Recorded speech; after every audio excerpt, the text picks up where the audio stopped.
Good morning, everybody. Uneducated Economist here. So in this video, we are going to be talking about Powell's biggest mistake ever, because as the Federal Reserve is in charge of monetary policy, the chaos that is now taking place within the economy, or at least that would be led to believe that is taking place within the economy, should now have the Federal Reserve lowering interest rates immediately, as there's almost an emergency that needs to be taking place, especially by listening to the likes of, say, Jerome Powell, or I'm not, not Jerome Powell, but Donald Trump wanting to fire Jerome Powell, and Jerome Powell not being adequate at his job.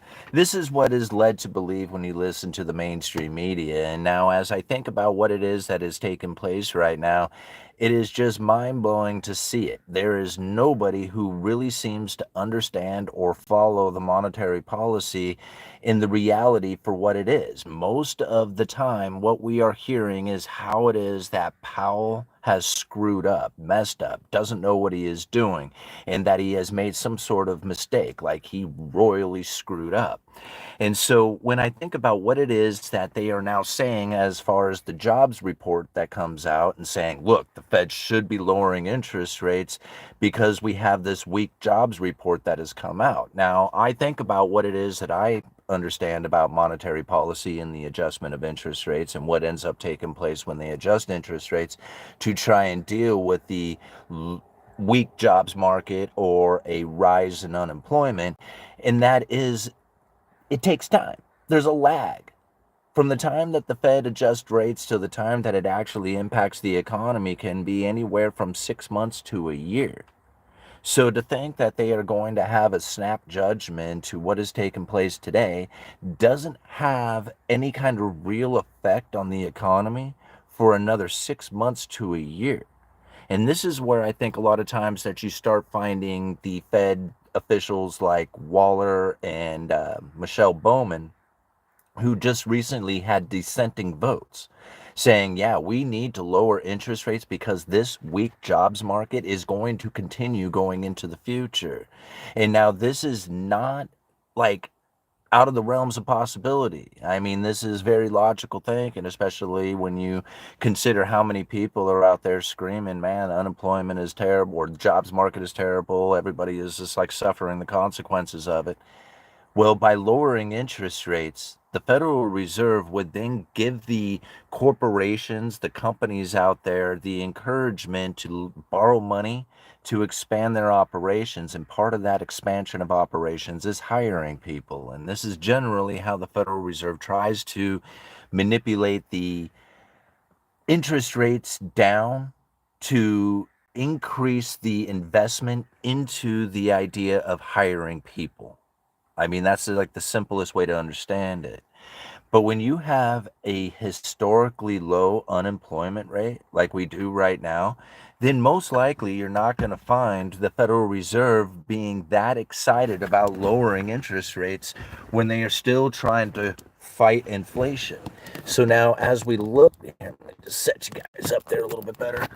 So as we start to find that as we go into the future, if the jobs market was to continue to weaken and the unemployment was to continue to rise, then most likely you are going to find the Federal Reserve being forced to do something. But they are not going to be making a snap judgment based off of one jobs numbers that have come out. That would not be anywhere near the strategies that the Federal Reserve has ever taken.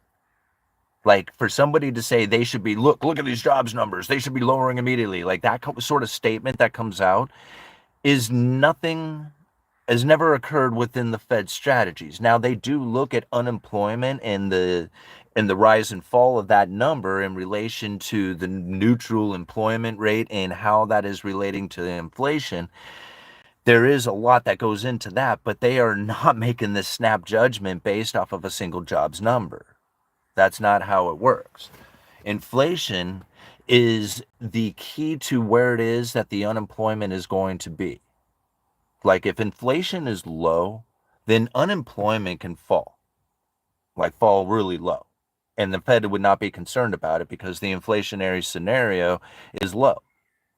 But if unemployment is low and inflation is running high, then they are going to try and create an environment in which that unemployment would rise.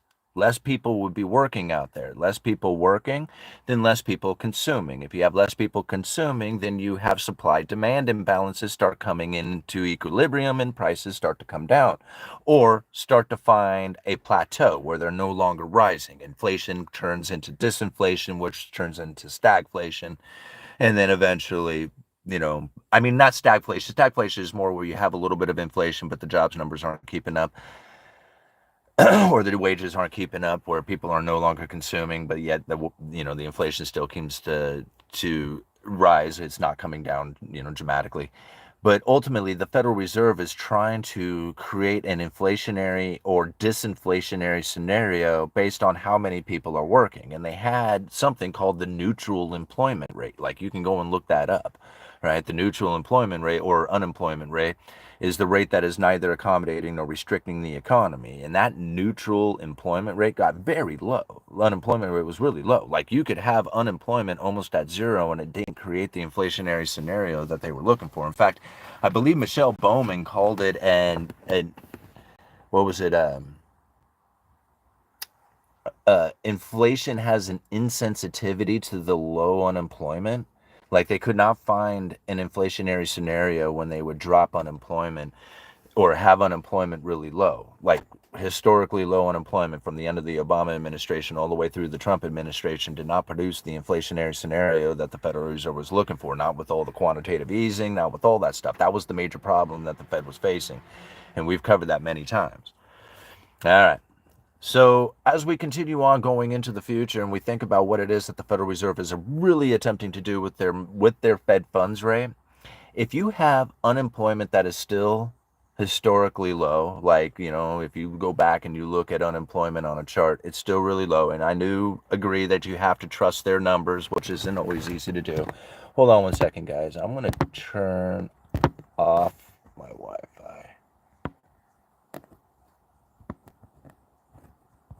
People tell me that the sound quality sucks with the Wi-Fi on. I'm sorry about that 7 minutes into the video. But when we think about what it is that the Federal Reserve is really attempting to do with the Fed funds rate, because the Fed funds rate is really the only tool that the Federal Reserve tries, or the only interest rates that the Federal Reserve tries to manipulate. And they don't, like, I mean, in a way, when they do the quantitative easing and load up the balance sheet with mortgage-backed securities, they are manipulating the mortgage rates in a way. But if you think about it, when they went to adjust interest rates, for the Fed funds rate, when they went to move those interest rates up, mortgage rates started moving well ahead of the Federal Reserve and peaked out even as the Federal Reserve continued to move rates up. So the mortgage rates do move independently of the Federal Reserve. And once you recognize it and see it and make that disconnect, then it makes a lot more sense. The Fed is really only targeting overnight lending rate between the big banks. And after that, everything essentially starts falling in line with that overnight lending rate.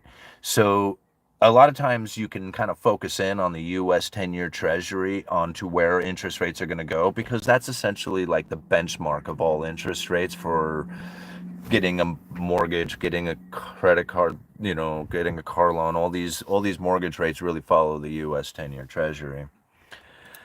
So how long are we into this video? 9 minutes. This is the biggest mistake Jerome Powell has ever made, because the amount of attention and issues that are now being presented and blamed on Jerome Powell, like he is in charge and he should be doing something. Like, it was pretty interesting to find Donald Trump saying that the Federal Reserve needs to get together and do something about Powell because he's out of control. Like, this is essentially what Donald Trump was insinuating. And so when I think about the Federal Reserve needs to get together and do something about this out of control Jerome Powell, and I'm thinking, okay, what is it that the FOMC is going to get? Maybe they'll get together and they'll vote on where they think that interest rates should be, and then they'll tell Powell what that should be. And then maybe they'll group up and be like, hey, Powell, we think interest rates should be here, all right? Instead of where you think they should be, because you're part of the vote anyway. I mean, they already do that, right? Donald Trump is asking them to do something they already do. It was so nutty to see. I was just like, is this really happening right now? Is this really the attention that is given to the monetary policy? Is that the FOMC should get together, maybe have a vote on where they think that interest rate should be, and then tell Jerome Powell? They already do that. That's the FOMC voting on monetary policy. And Jerome Powell gets his vote as well. It's just ridiculous to think this is really what's taking place within this. Jerome Powell's biggest mistake was probably taking the job. That was his biggest mistake. Because now he will forever be blamed for everything that is happening right now, and he will never be able to do anything else with his life. Because everybody is going to blame Jerome Powell for the issues that we are now facing. That's his biggest mistake. Right? He will never be able to shake that. And as I think about the real issues that are happening within the Federal Reserve and how it is that they are truly trying to conduct monetary policy and to get the Fed funds rate at a neutral position, which is neither accommodating nor restricting the economy, and that neutral interest rate has been rising over the years based on an elevated inflation expectation, which is consistently, persistently pushed through the mainstream media through the credible threat of tariffs. I am constantly saying this, constantly showing evidence of it.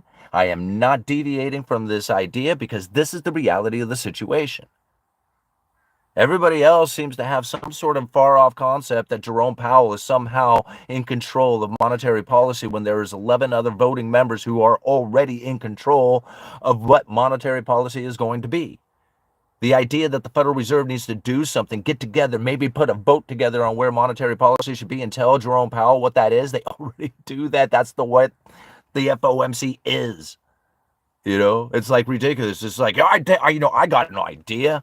As president, I got an idea. We should make Federal Reserve do something about Jerome Powell and what this Federal Reserve is doing about interest rates. And I'm thinking, that's what they do already, bro. You're telling them to do something they already do. It's so funny to see, right? And so when we think, okay, what is it that the Fed is going to be doing going into the future if the neutral interest rate does rise? I mean, is it possible? Is the elevated inflation expectation still persistent within the economy? I believe it is. It is a very, very difficult thing to do, to anchor long-term inflation expectations at 2% while maintaining elevated inflation expectations for the present moment to deal with monetary policy. Many people don't realize that the Federal Reserve is attempting to try and maintain elevated inflation expectations above 2%. Now, for a short term. Moderately above 2% for some time is what the key to inflation targeting is right now. Average inflation targeting, flexible average inflation targeting, or even more specifically, as Michelle Bowman says it, asymmetrical flexible average inflation targeting, AFAIT, AFAIT. Right? How many economists talk about AFAIT? I can't even say it, AFAIT, right? Asymmetric flexible average inflation targeting. It's a real thing. This is the Fed's monetary policy. I don't know how many people realize it. That they are going for an average inflation rate over time with no mathematical formula for figuring it out. All these people out there who think that they know what the Federal Reserve is doing are delusional. They can't possibly know what the Federal Reserve is doing because the Fed doesn't have a mathematical formula for figuring it out. They don't have a formula. And I know that seems very like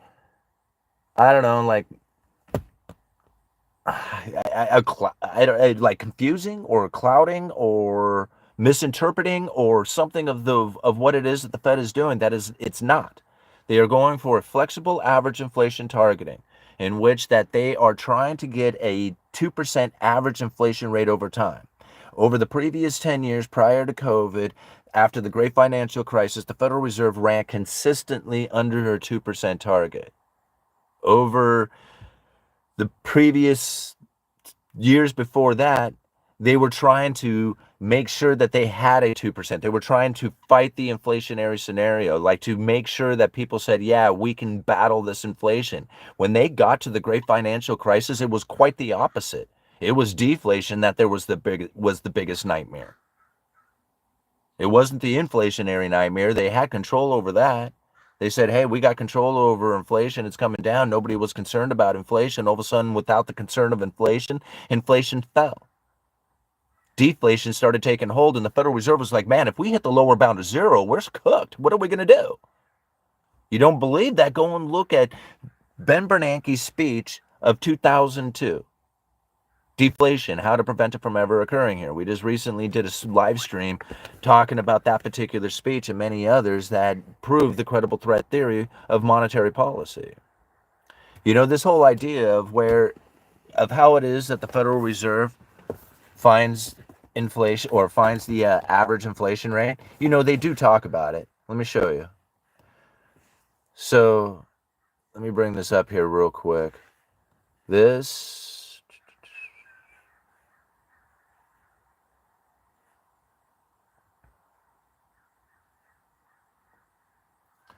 It's coming out of the Richmond Fed, right? The long run average inflation, October 17th, 2023. So again, if you just, go to the Richmond Fed, just Google Richmond Fed, long run average inflation, October 17th, 2023, macro minutes. Now, let me back this up a little bit. That's the title of it. I had to take screenshots of this thing, so where's the other half of it? And this is what it says inside of that, and it's very short. It's like, I don't know, maybe 5 paragraphs long. It says, when considering average inflation over the long periods of time, some dates stand out. In January of 2012, the Federal Open Market Committee, these are the people who get together and vote on monetary policy, adopted an explicit 2% inflation target. That means they were trying, to understand what the 2% target is that when the Federal Reserve was trying to target 2%, if inflation ran above 2%, they would adjust monetary policy to bring it down to 2%. If it was running under 2%, again, they would adjust monetary policy to bring it up to the 2% inflation target and try to maintain a 2%, let bygones be bygones. All right. So if they screwed up in the past, whatever, just try and get to the 2% no matter what. Always at 2%.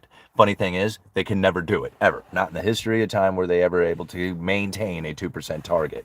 It's funny when people say that's what they're trying to do, because they can't. All right. It goes on to say here, the goal was to keep long-term inflation expectations firmly anchored around this level to support the FOMC's price stability mandate. All right. Between that date and August of 2023, headline PCE inflation has been 2.2% per year, and core inflation has been 2.3% per year on average.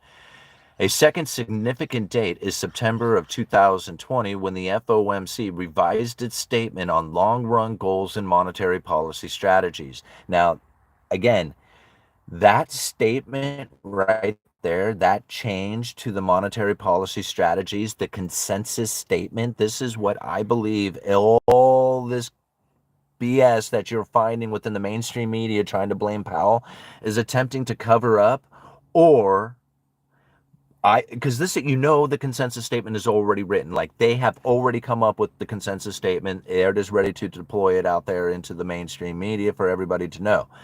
However, this consensus statement, when it comes out and you have changes to the Fed by having like this Andrea Kugler who just resigned, and you have, all this pressure on Jerome Powell, if he was to resign too at the same time, like I'm doing this what if, and they put out that consensus statement, tell me that you would not believe that that consensus statement change is due to a political reason. It would absolutely be blamed on politics, 100%. But you have to know it's already written, right? Like the 119 people who are watching right now are going to take that into consideration, and the few people who have heard me say it before. And we're literally the only ones. I mean, take that Think about that for just a minute. They are going to change the consensus statement at a time that they have this profound change going on, or at least all this disruption. I shouldn't say change, disruption taking place within the Federal Reserve. Like, is that not just a political, like, I mean, to use that for your own political gain is like an absolute gift by the Federal Reserve to Donald Trump. It was just like, here you go, bud. Now you can just take total credit for the new consensus statement, even though he probably doesn't have anything to do with it. In fact, I know he doesn't, right? Because the consensus statement was already set into motion over a year ago, years ago, 5 years ago, when they revised this statement. Many people don't even know what the consensus statement is. That's another thing, right? Okay, let's go back to this thing. I digress. Okay. In this update, the FOMC adopted flexible average inflation targeting, seeking to achieve inflation that averages 2% over time, and stated that following periods when inflation has been running persistently below 2%, appropriate monetary policy will likely aim to achieve inflation that moderately above 2% for some time. Since this revised statement was released, headline PCE inflation has run at a pace of 5% per year, and core inflation has run at a pace of 4.4% per year on average. Notably, in this update, the FOMC did not define the window of time over which it would be looking back to assess progress towards its goal. This is why they don't have a mathematical formula for figuring it out. You get it? You see this, guys? All these people, all these economists out there, all these people on the news who think they know what's going on, they have no clue. They have no clue. They think that they understand the Federal Reserve's average, or they think they understand the Fed's inflation target. They have no idea about asymmetric flexible average inflation targeting, which has no mathematical formula for figuring it out. Here at the Richmond Fed, they are explaining what it is that they are doing to see inflation over time, the average inflation targeting. This is the only place that I have found that explains this. Nobody, not a single YouTuber, not a single news article, not a single person on TV, not a single person out there has explained it like this. Okay. Flexible average inflation targeting over time. All right, here we go. So, and let me read this again. Notably, in its update, the FOMC did not define the window of time over which it would be looking back to assess the progress towards its goal. By looking back far enough, it's possible to identify starting dates where average inflation through the present day has come in exactly at target. So if they go, like, they take all the inflation that we have experienced this right now, which is a lot, right? And they start going back in time and start incorporating the average inflation, like average inflation over the last year, over the last 2 years, over the last 3 years, and just keep looking back 3 years, 4 years, 5 years, 6 years, right? They keep looking back. You can eventually find that there is a time in which that the fall of inflation, which was running consistently below 2%, would then take the average from what we are experiencing today, incorporated into it, going over time, and find where the 2% target lands. Somewhere back there in history, you go back and you're like, okay, if we were to take all the inflation that we've experienced, going back in time and keep averaging it back, somewhere there is a date that's 2%. We don't know exactly where it is, but we can figure it out if we just start going back in time and incorporating all the average inflation over time. So this is, again, how they do it. Now, this thing was written, what was it, just a few years ago. So this is a little dated. So these dates aren't accurate, but it was accurate to the writing of the time, right? And it gives an example of how it is that they're doing this. Okay, so by looking back far enough, it is possible to identify starting dates where average inflation through the present day, right, has come in exactly at target. For example, When considering inflation from October of 2008 through August of 2023, so again, this is like 2 years old, through August of 2023, headline PCE inflation averaged 2% on average, right on target. So this is what they are looking at. Right. So now, obviously, that October 28th date is no longer October 28th, considering all the inflation that we have experienced over the last couple of years. But this is how the Federal Reserve is looking at inflation. They're looking back in time to find out how far back do they have to go and what date that is to see where the 2% target lands. You see, there's no mathematical formula for figuring it out. And that's where I think, like, this is where I really wish some smart economists would start following the credible threat theory, because if there was somebody out there who knew how to take that average inflation over time and go back, they could probably come up with an index or a chart or something that shows the date, right? On a regular time, like, just a regular date on where the 2% target is landing, considering the average inflation over time. I don't know how to do that. I'm not that smart. Like I literally have a broken cell phone and my tablet to work with. There's people out there who are really smart who can do this, if they can figure it out. Again, I got this from the Richmond Fed. Go figure it out, please, and show me how it is that I could find a consistent place to go to where I could find the 2% target average inflation rate over time date, because it's not a time, it's a date. All right? If you incorporate all the inflation over time going backwards, where's the 2% target? What day was that? And then we would have a better understanding of how the Federal Reserve is looking at inflation.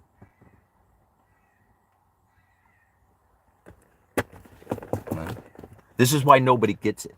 This is why firing Jerome Powell is the most ridiculous thing that I've ever heard. It's the most biggest distraction in the history of time. It's to take you off the idea of what it is that they are really attempting to do with monetary policy.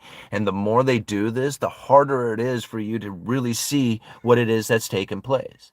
I get so frustrated over it because more that people focus in on blaming Jerome Powell for the issues that we are now facing, the harder it's going to be for you to see the reality of the situation. The harder it's going to be for you to then be able to make the choices in your life that are going to put you on the right path, the right direction for what it is that's really taking place. The economy is far less restricted than anybody ever gave it any credit for, because the neutral interest rate is rising, and it's rising on an inflation expectation. And every time you think that the Federal Reserve money printer go burr and the prices go up and all that, that's given power to the Federal Reserve, which is actually raising the neutral interest rate, making the economy less restricted, and the top 20% of the people are really benefiting from this. That's the worst part. This is actually a huge benefit to the top 20. Think about the people who have capital investments who get a return on that capital investment. Here you have a high interest rate environment with low inflation. Inflation is running modestly above 2%.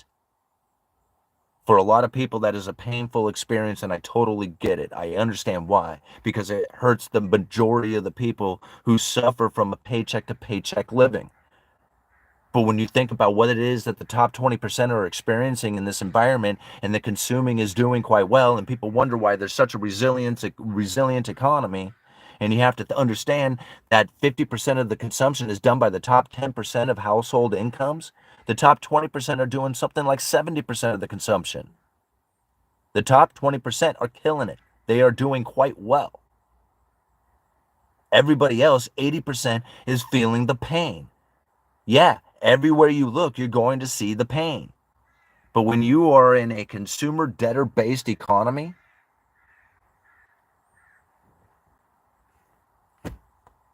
who's the debtor and who's the consumer? Why do you think you see so much pain? You can blame anything you want. You can blame anything you want. I saw something earlier. It was just like making local governments responsible, or I don't know about responsible, but held accountable or something like that for first-time home buyers. And I'm like, wait a minute. You're going to try and control the first-time homebuyer demand and supply? Like, how do you do that? Like, are you going to, like, okay, if your job, let me ask you something. If your job was to create a balance between supply and demand of houses, okay? And the idea behind it is to add more supply to meet the demand, right? Because all this demand is out there. But the adding of supply makes it very difficult. So you could like make it less restrictive and all the other stuff that goes into like, hey man, we got cut all the red tape, right? And make it easier for there to be the ability to build a home. Okay. Now there is that possibility. Or you could just make it impossible for the demand to actually meet the capabilities of meeting the house or buying the house and just make those people stand on the sidelines.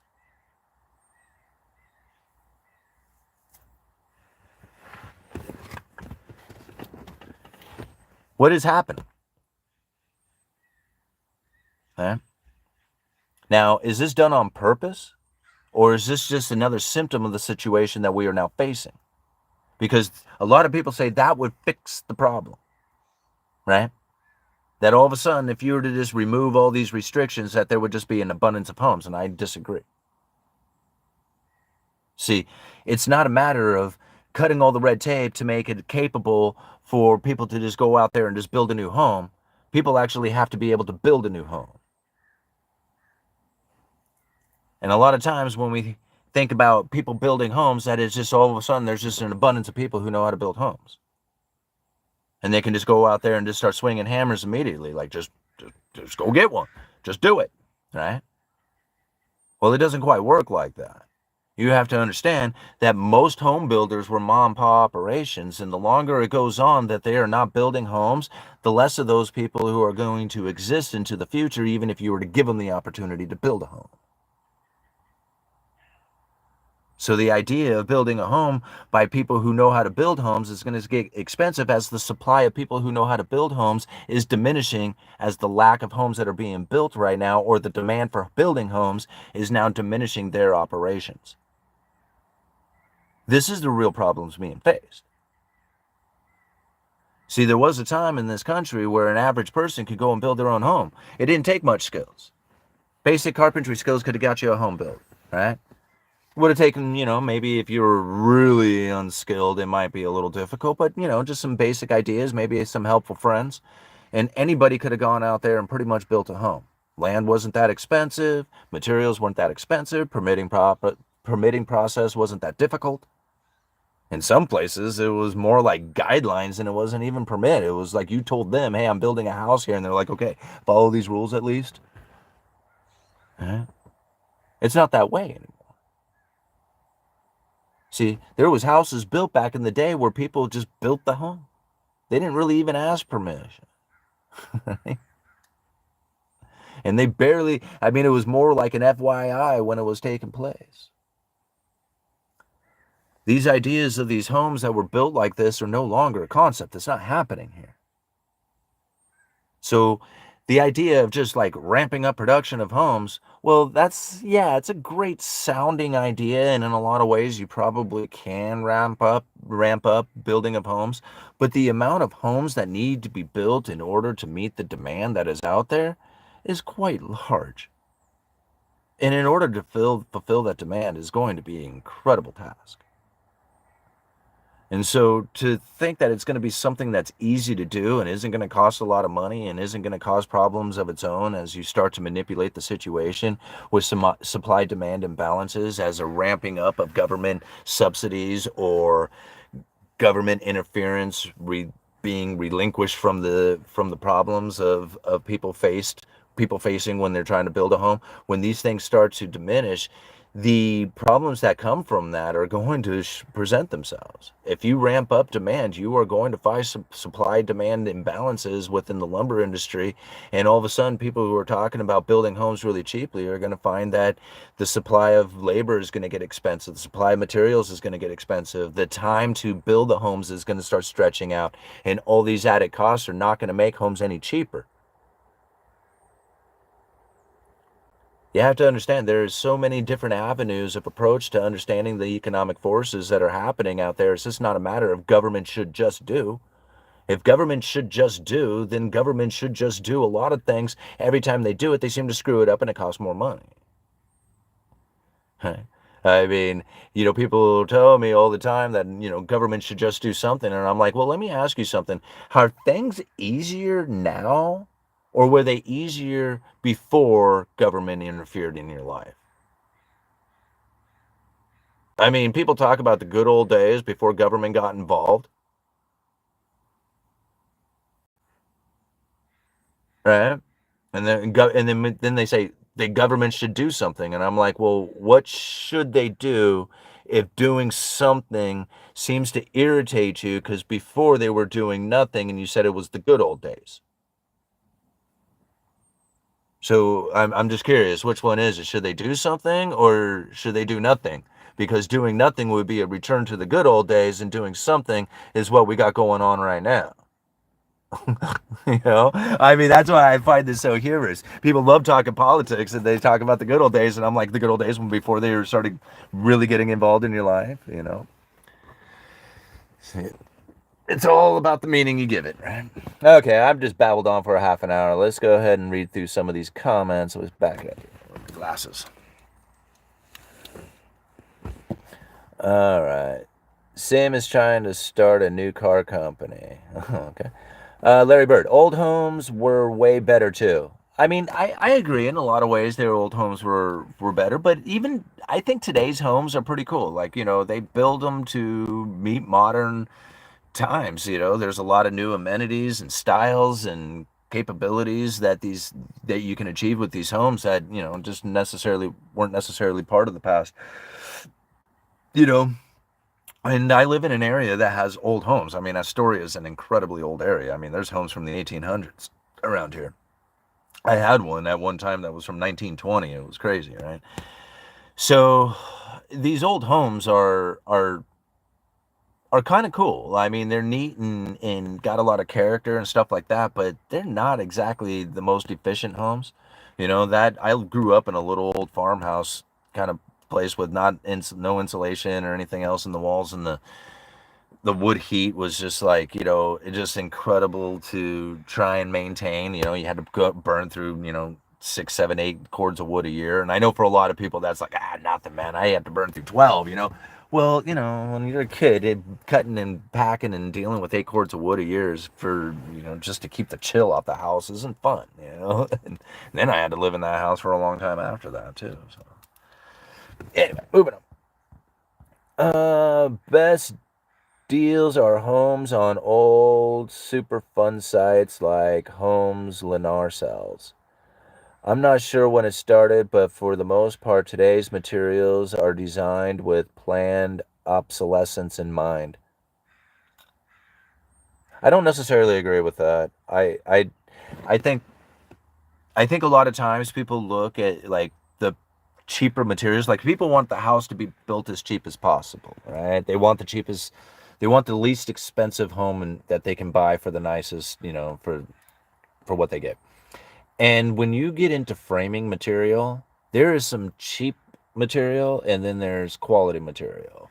And when you start getting into things like OSB, oriented strand board, you're relying on adhesives to maintain the structural integrity of the house. Where if you are using plywood and studs and nails, that's in bracketing systems. This isn't necessarily relying on the adhesive process, like making sure that the glues and the adhesives that are holding all the OSB at the little, because OSB is oriented strand board. It's a bunch of chips that are glued together. So you just have pieces that are really no more than like maybe 2 or 3 inches, little shavings worth of pieces that are all just mashed together and glued into entire sheets. But then they also do floor systems out of this as well. And you're going to find that almost all, like 100. Okay, I shouldn't go 100 because they still do tongue and groove plywood and 2x material joists, but I'm gonna say probably better than 95% of all new construction uses an engineered floor system, which means that it's going to be made of OSB and laminated, basically laminated I-joist with an OSB core to it, webbing. I mean, if many of you understand like construction material, it's the floor system, it's the joist, and so basically the everything that is above the top plate to frame in the floor. I'm trying to explain it as simple as possible for people who don't understand it, But for the framing of the floor system itself, almost all the time that is going to be an engineered uh, floor system that is going to rely on adhesives. And so even here in the Pacific Northwest, that's the way it is. And yeah, in that sense, you are relying on, something that could deteriorate over time. But ultimately, these things are getting really good to the point that they trust them enough to build entire high rises out of laminated beams, right? The cross laminated timber industry is growing massive now. There's all kinds of projects that are building huge buildings 100% out of wood, and it's all, beams that have been glued together. you know. So the adhesive, like, who knows, in 100 years, all of a sudden the adhesives start to let go. I mean, yeah, you might find where, buildings just deteriorate and fall apart, and there's nothing you can do about it because the adhesives are letting go. But it doesn't seem to be the case. I mean, I guess if there was like weather damage or something like that, I don't know. Anyway, moving on. All right. All-nighter. As Wayne points out, what happened to the engines from the 70s and 80s that could get 60 plus miles per gallon? Yeah, I totally agree with that. I used to have like a little Geo Metro. Actually, it was a Suzuki Swift, right? But, it was like the Geo Metro vehicle, and that thing got like, I don't know, 40 something miles to the gallon. And it was all out of tune and out of, old vehicle or whatever. And it was an automatic, so there was some manuals out there with the 3 cylinders in it that got really good gas mileage. And I think to myself, yeah, where the hell are all those vehicles? Like, you think about it, this was 30 years ago that these vehicles were running around, and they were getting 50, 60 miles to the gallon. I remember my buddy had like a little, what was it, a CRX that he would get like 50 miles to the gallon out of. So I was thinking, man, it ain't going to be too much longer. Cars are going to get 70, 80 miles to the gallon out of it. And they went completely the opposite. There's like no vehicles out there that get those kind of gas mileage anymore. And granted, it was like, driving around in a pop can. But, you think about some of these small electric vehicles that are coming out now, like they're scary as hell. People driving around on that. You get in, someone hit you in one of those, you're done.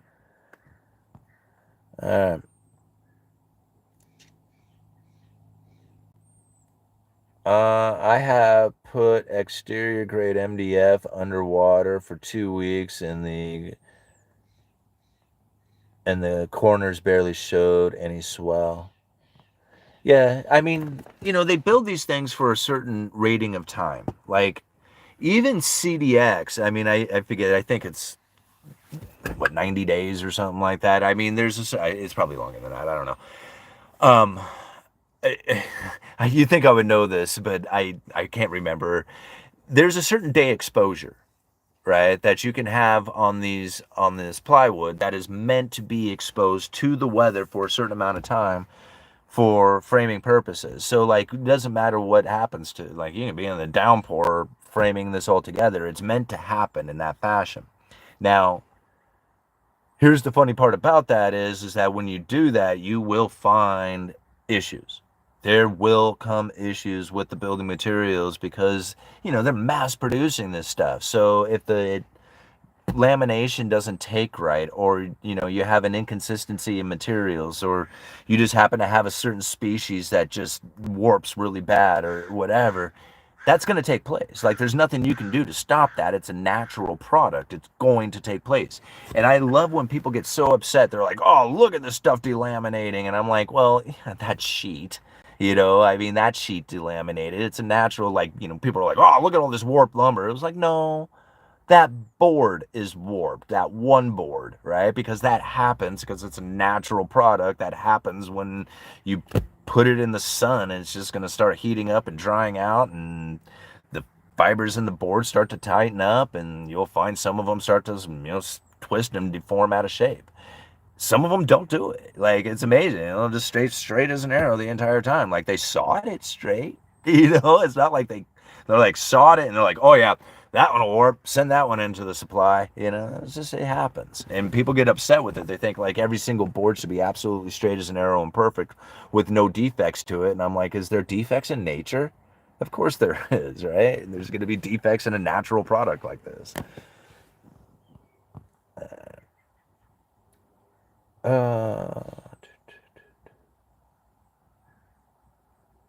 Please remember to leave a like if you haven't already. Best way to support the channel, completely for free. Thank you, Brody. I really appreciate that.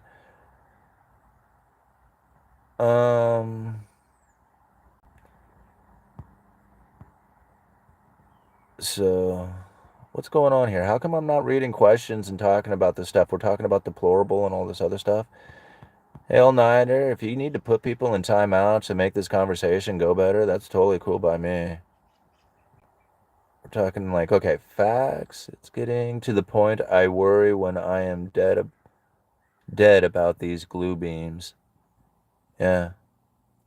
Well, I don't know, like, I don't know, how many years has it been that they've been using glue lamps? Have they had any issues yet?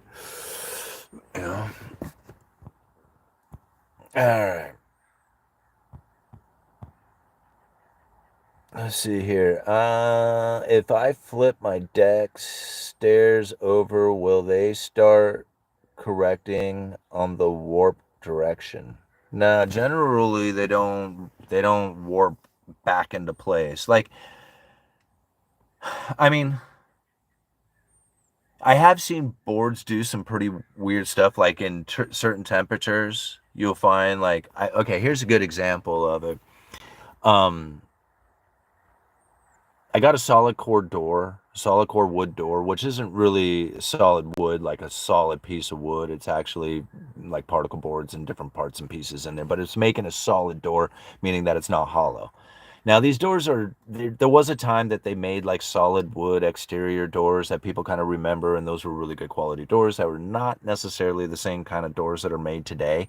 Although they do make some good quality wood doors out there. When you buy like a solid core wood slab door that has no like panels or pieces or anything like that put together, it's just like, basically a wood core with two thin sheets of veneer that are on each side of it.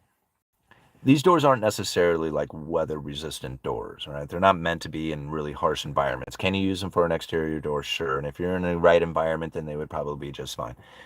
But at times, when the temperature gets really extreme, you can find that these doors start to really do some really funny things. And I had a buddy who had purchased one of these doors, and the temperatures around here very rarely, but at times, we'll get down to, close to zero. Most of the time they're, 32 degrees is, like happens a few times a year. It'll get down into the 20s, but very rarely does it get down to like anything below 20 or even into the teens.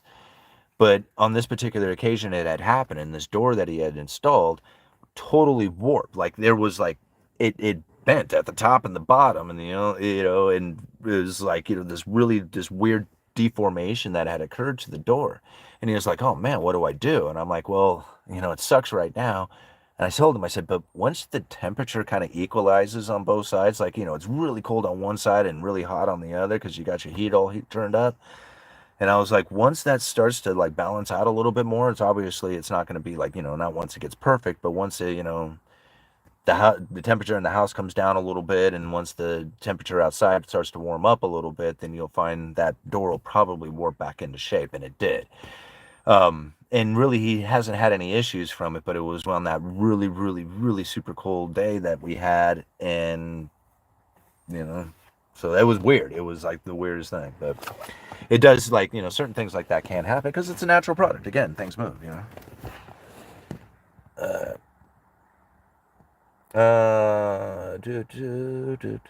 You were missed and mentioned, Dwayne. Alright, I'll rewatch later in the house, charging the phone and hydrating. I got a good well, water is awesome.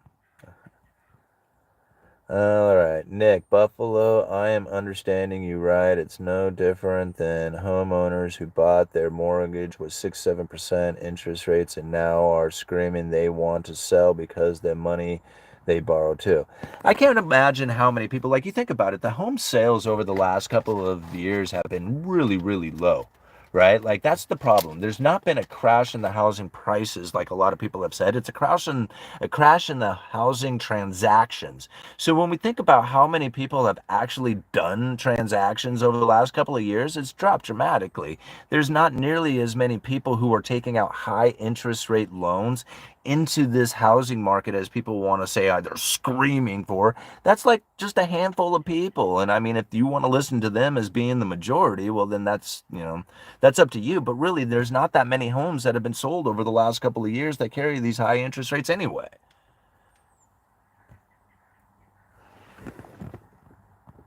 Uh, oh, my favorite question. When is Powell? All right.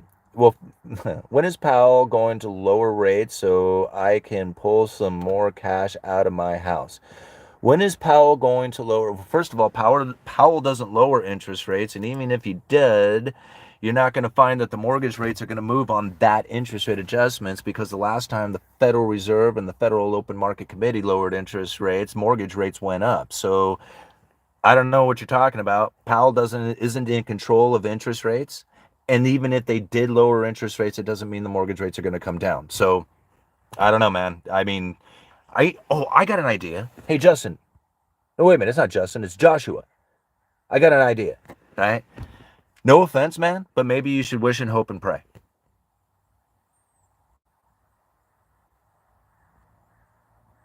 Okay.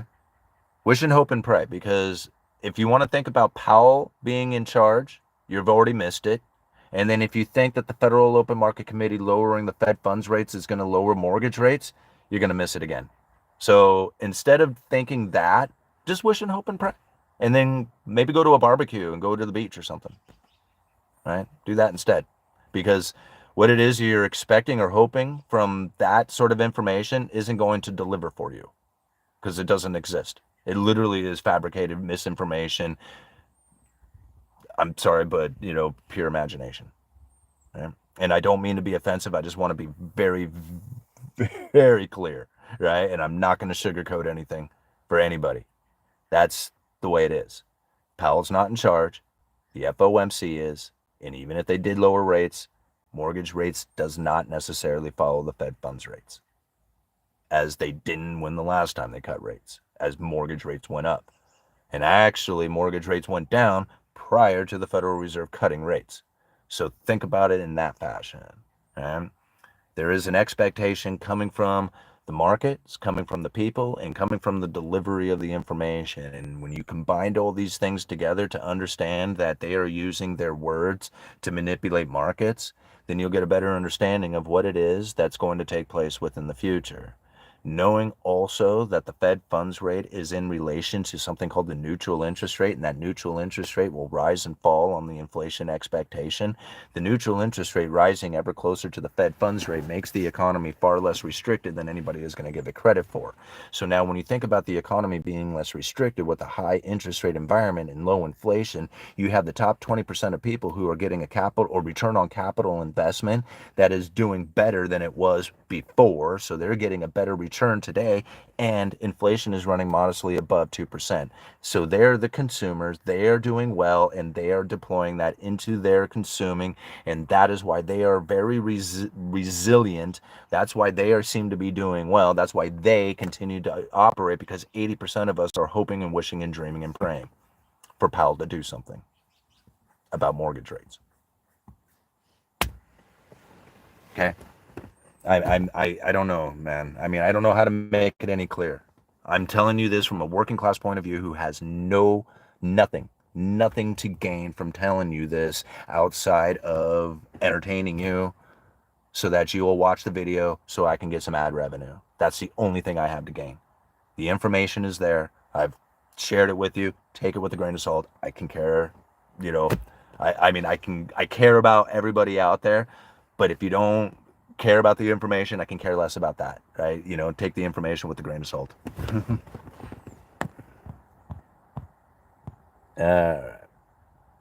Historically, when rates are dropped, mortgage rates go up, not down. Most people get a new mortgage every 8 years, which tells me 8 years after 2022, people will have new mortgage rates. This process will raise. Well, okay, hold on. I can't even say the name. Schizophrenic economic. I can't say the word. That's so funny. See, this is why everybody should dream big, right? Because when you go out there to try and talk and share your ideas and be very clear in what it is you're saying, it'd be nice if you could actually say words, especially if you're going to put it in the name of who it is you are. You want to make sure that you can be able to say that word. All right, schizophrenic. I think it's the word schizophrenic that's screwing me up. All right. Schizophrenic economist. There we go. All right. Had to think about it. Most people renew their mortgages after every 8 years because most of the time you would find that mortgages and interest rates and Fed funds rates and U.S. Treasury rates and all the other rates that were out there would be falling. Like since the early 80s, interest rates have done nothing but go down until COVID. Right. So to say that every 8 years people, are refinancing their mortgage, yeah, it's because every 8 years they probably were in a much better interest rate environment to do that. Well, that's not the case anymore. So to assume that they're going to refinance or to get new loans every 8 years, well, we don't live in that environment where the interest rates were coming down in order to give them an environment to refinance into. We're the other way around. So that shouldn't tell you that they're going to do it. I'm not saying they're not. I'm just saying that, we're not in the same environment, so it's most likely that's not the reason that they're going to be doing it. All right. I like Powell and the FOMC, and I actually hope they raise the overnight lending at the Fed funds rate. 4.7 Treasury is not enough. Yeah. And, and that's why, I find it pretty interesting. There's probably a handful of people out there that we would find, 1 out of 5, 2 out of 10 that would say, man, interest rates are really still too low. They need to be higher than this, right? You know why? It's because those are the 20%. Those are the people who actually know what they're doing with their money. They want a high interest rate environment because they want a return on their capital investments, and their cost of living is incredibly low because they've chose not to expand their operations into debt. Those people want a high interest rate environment. They want a bigger return on their capital investment. And with a high interest rate environment, all the asset prices seem to be low. Top 20% heaven, right?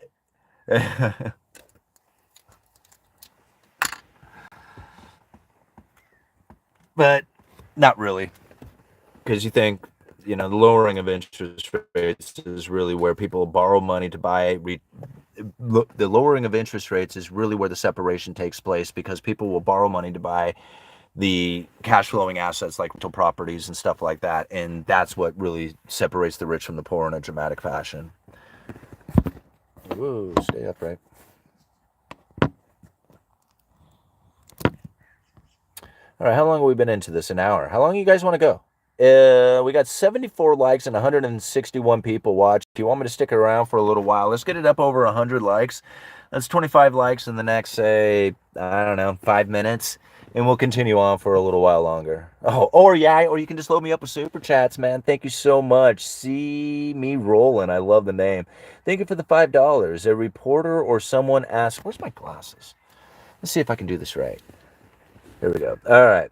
A reporter or someone asked Trump why he wanted Powell fired. Then he said, I don't want to do that. What a guy, huh? One big game. Yeah. Yeah, well, it is, because, the thing is if I can explain, and I don't know if you guys believe it or not. This is what I believe, you can believe it or not. But from what I've learned about the Federal Reserve, about the Federal Open Market Committee, about how the monetary policy process goes down and what it takes to actually conduct monetary policy, the firing of Jerome Powell will have very little impact. Now, I get the credible threat that would then send this message out there to the world if all of a sudden Jerome Powell was to step down, and the idea that it was Trump's pressure that did it, that would be huge. That's a huge what if, right? I don't believe that's happening. I don't believe the Federal Reserve can care. I think they could care less, right? I think they could care less about Trump. They really just don't care, right? The only thing that they care about is how that tariff is going to impact inflation expectations so that they can figure out whether or not the neutral interest rate is going to rise closer to the Fed funds rate and make the economy less restricted. So whether or not they need to sit on their hands or not. If the economy becomes less restricted, you'll find that the unemployment most likely will not dramatically rise. And then again, they can continue to sit on their hands and wait and see, be data dependent. And when I think about that, I think, wow, Trump screaming and crying and begging and pleading and doing all the other stuff that he is doing is actually kind of a bit of a benefit to the Federal Reserve if they are really looking to be at a neutral position, because all this creates uncertainty, fear, doubt, and belief that the neutral, or belief in inflation being elevated going into the future, especially combined with that of tariffs. Then you're going to find that neutral interest rate rise, and it's going to end up at the current level of the Fed funds rate or very close to it, where the Fed barely has to move at all. That's what I believe is happening. That is what's happening. Like, that is what's happening. It's not anything else. It's that, right? And I mean, if you think about what it is that their dual mandate is asking of the Federal Reserve, low inflation. No, they don't have a specific target. The Fed says what the target is, right? They say low inflation with low inflation with consistent prices,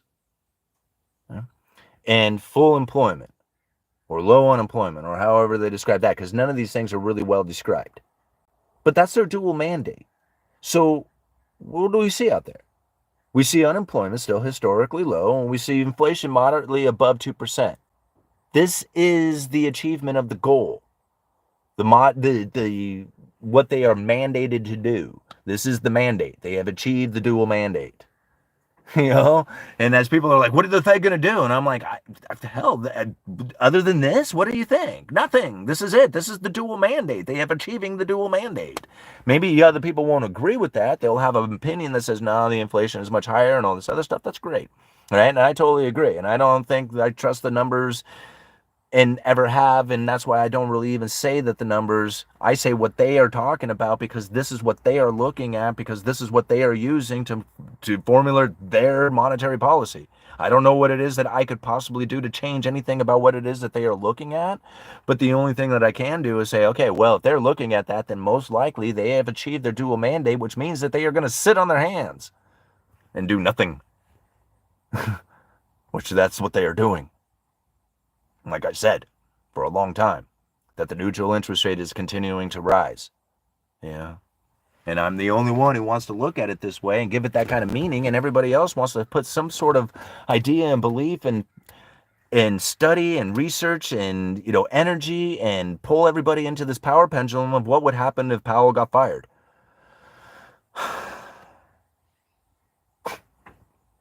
Such a distraction. Yeah.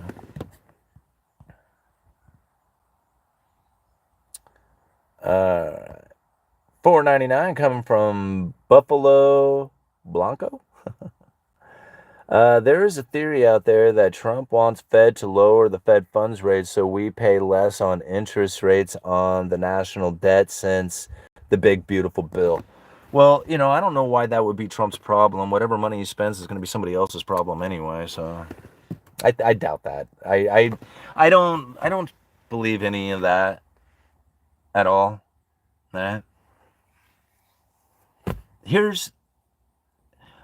That is all, to me, the pacifying of the masses as they understand debt in relation to their own lifestyle, but they're not necessarily understanding the debt in relation to the global reserve currency. See, here's a major problem for the Federal Reserve, is that they're going to end up sending the United States on an unsustainable debt path. And it's not the United States' fault. It's actually the world's demand for dollars' fault. And I know that sounds weird to think, but it really is. It's the world's demand for dollars that is going to end up destroying the United States government with debt issuance. Because right now, the Federal Reserve essentially buys U.S. Treasury debt. So the government's, like the government bonds. You know, for those who don't understand what's going on here with this, a bond is a loan, right? A bond is a loan just like anything else. And these bonds are the way that the government is getting paid. They issue out bonds and get the money, and then this is how they pay their bills, right? Then when they charge taxes, it's essentially to pay the interest on it, but even that doesn't work, so they have to take out even increasing amounts of debt. Most people find this to be like damaging and a problem and needs to be solved. And I would agree in a lot of sense, like especially when you look at it from your own personal finance point of view, this doesn't make any sense and it doesn't work, right? However, when you look at it from the global sense, right, U.S. Treasuries, these bonds, are the safe and liquid asset. Okay? It's a safe and liquid asset, meaning that if you went to go sell a bond, it'll immediately sell. Almost zero chance of default, right? So this thing being a safe and liquid asset, although we don't want it to be, or we don't, a lot of people will say, oh man, that's crap. That's not a safe and liquid asset. Totally delusional thinking. Well, yeah, okay, go out there and look in the world of the markets. It's the safe and liquid asset. Instantaneous sell. I can do it right now. You can believe it to be something else. It's not. That's what it is, right? So, and that can change quite quickly, and I would agree to that.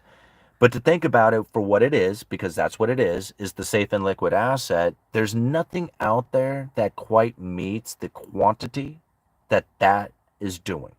The U.S. government debt is by far the biggest, most vast market in the entire world.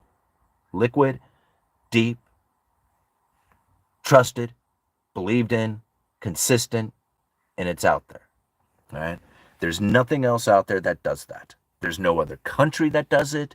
There's no other crypto that does it. There's nothing that does it, right? And even if it had the capabilities of doing it, the people themselves have to trust it and use it and do it. And if they are not trusting it, using it, and doing it, then it's not the safe and liquid asset. Only U.S. Treasuries do it. And I have to be so adamant about that because people will always put in there, but what if, right? Who cares about what if right now? Let's talk about what is taking place because we have to figure out what it is that we need to do, not in a what if situation, but what is taking place right now.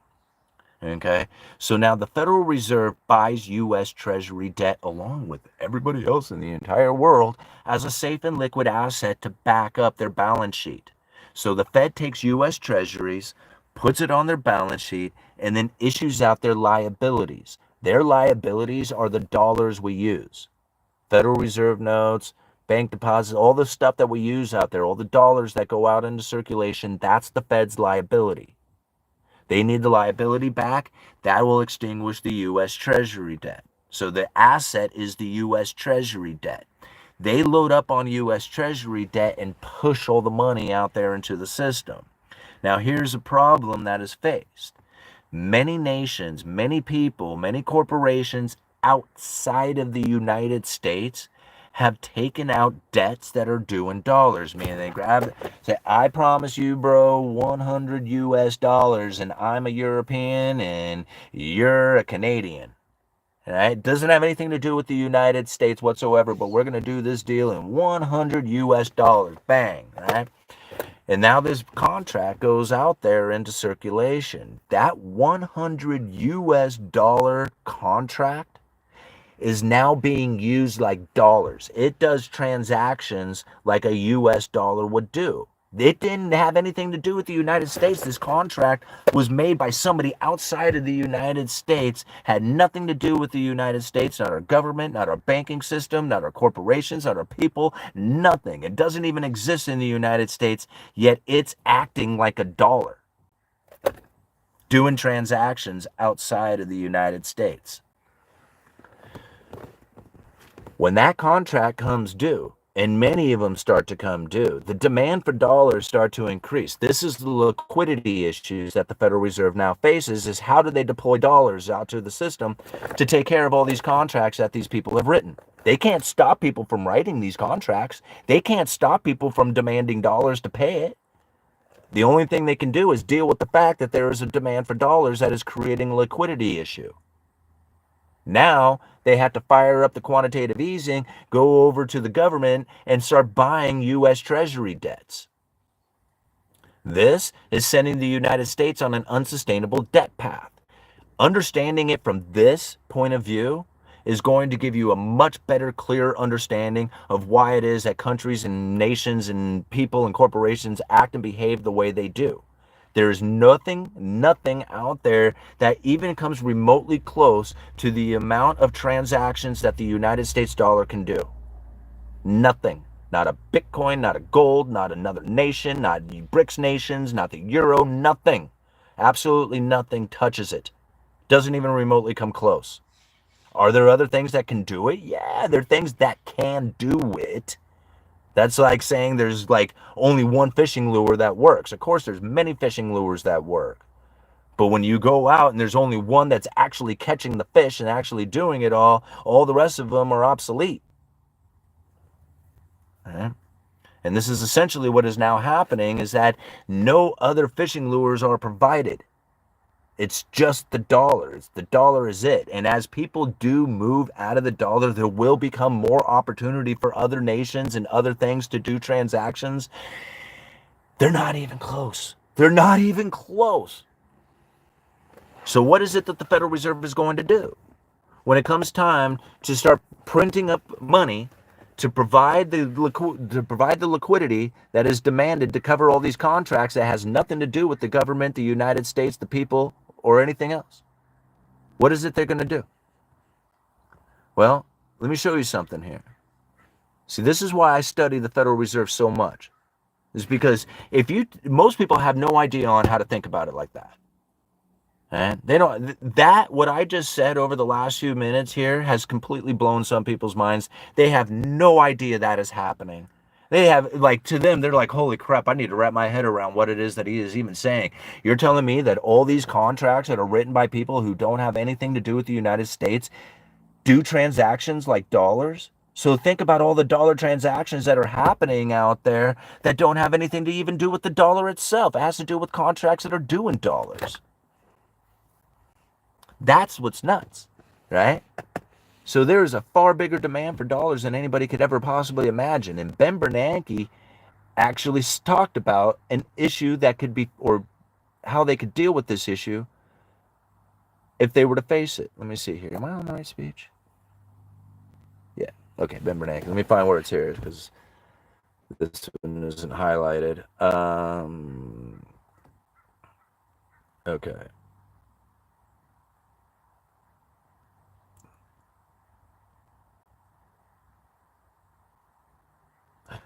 Man,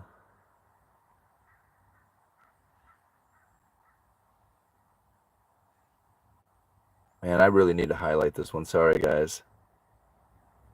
Okay, here we go. The Fed can inject money into the economy in other ways. For example, the Fed has the authority to buy foreign government debt as well as domestic debt. See, this is something that he said back in 2002. We're talking over 20 years ago. That they have the authority to buy foreign government debt as well as domestic government debt. Potentially, this class of asset offers a huge scope for Fed operations. as the quantity of foreign assets eligible for purchase by the Fed is several times the stock of U.S. government debt. That's where they're going to go. Tell me about all these digital currencies that are being popped up, all these central bank digital currencies that are being, pushed out there, the idea of connecting them all together, and tell me that this isn't for the reason of loading the Fed's balance sheet up with foreign government debt in order to increase the amount of liquidity that's available to pay off all the contracts that have been written in dollars in order to meet the demand for liquidity. I mean, like, I'm going to sit back and watch that happen. I don't know what everybody else is going to do, right? And as they say, it's for whatever political or draconian reasons or whatever it is that they have in their belief system on why it is that they're doing it. I mean, understanding the Fed strategy for the last 20 years like I have gives me a whole different way of looking at things. And I'm thinking, as these people are believing and scary and what is Powell going to do and all this other stuff, and I'm like, okay, well, since you really don't know, I mean, even if I was to tell you, you have this concept that Powell's going to do something about it, so therefore your subconscious just really will not allow you to make the appropriate decisions because you're going to incorporate Powell into it. Like, I don't have Powell makes very little, has almost no importance into my thoughts. You know that? Like, I literally do not think about what Powell says or does. I think about the message that has been delivered. I think about how it is that the markets are looking at it, right? But I don't take anything that he is saying seriously unless it comes out through a speech, unless it comes out through one of the documents that I'm reading from the Federal Reserve, because I know that the Federal Reserve is using the mainstream media for 100% propaganda deployment. It is so obvious to me. I have pointed it out time and time and time again. I do it every single day. All right, so it's like I'm to the point now that I just laugh at it when people are like, well, what is it going to do? And I'm like, you have no clue about what's going on out there because you're blaming Jerome Powell because you're stuck on news. You're stuck on the news for research. And it's clouding your mind with all kinds of misinformation that doesn't give you the ability to then be making appropriate decisions for yourself. It's being guided like sheep. Oh, Powell. Oh, Powell bad. Oh, Powell fire. Oh, Powell. And then they have like, what do I do? And I'm like, oh my God, man, you're really done, All right. What would buying foreign debt do to purchasing power? I think continued inflation, but lower lower U.S. debt increases. I don't know if it would necessarily lower the U.S. debt. I mean, I don't think that would necessarily happen. I think the idea of buying foreign government debt would just expand the operations into that realm as well. Like it would be buying U.S. debt and like there's no reversal to the game. Right. It'll just get to the point there. They're like, okay, you guys are on unsustainable debt path. You go all figure that out. But while you're trying to figure out how you're going to deal with your unsustainable debt path, we need to buy some more debt from somebody. So we're going to go buy from these foreign sovereign debt countries over here. Okay. So work hard. Okay. Work hard, pay taxes. Simon is the best. I don't know, man. I mean, I try to.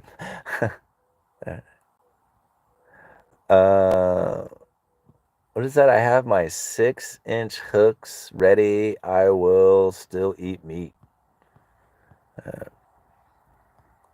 M Rider 777. So U.S. Treasuries will be the end of the dollar.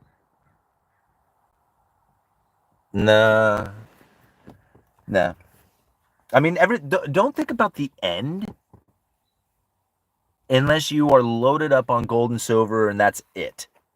If you were loaded up on gold and silver, maybe Bitcoin to a lesser extent, but if you are loaded up on gold and silver, and that is in firearms and canning supplies and bullets and shit like that, okay, I gotta stop cussing. I can't cuss anymore. I've got to stop that. All right, and stuff like that, then you can pray for the dollar to fail. But all the rest of us are going to go out and try and get some investments, get return on capital investments, get some cash flowing assets. That's what we're going to do. And I don't know, like the dollar isn't going to fail. Not tomorrow.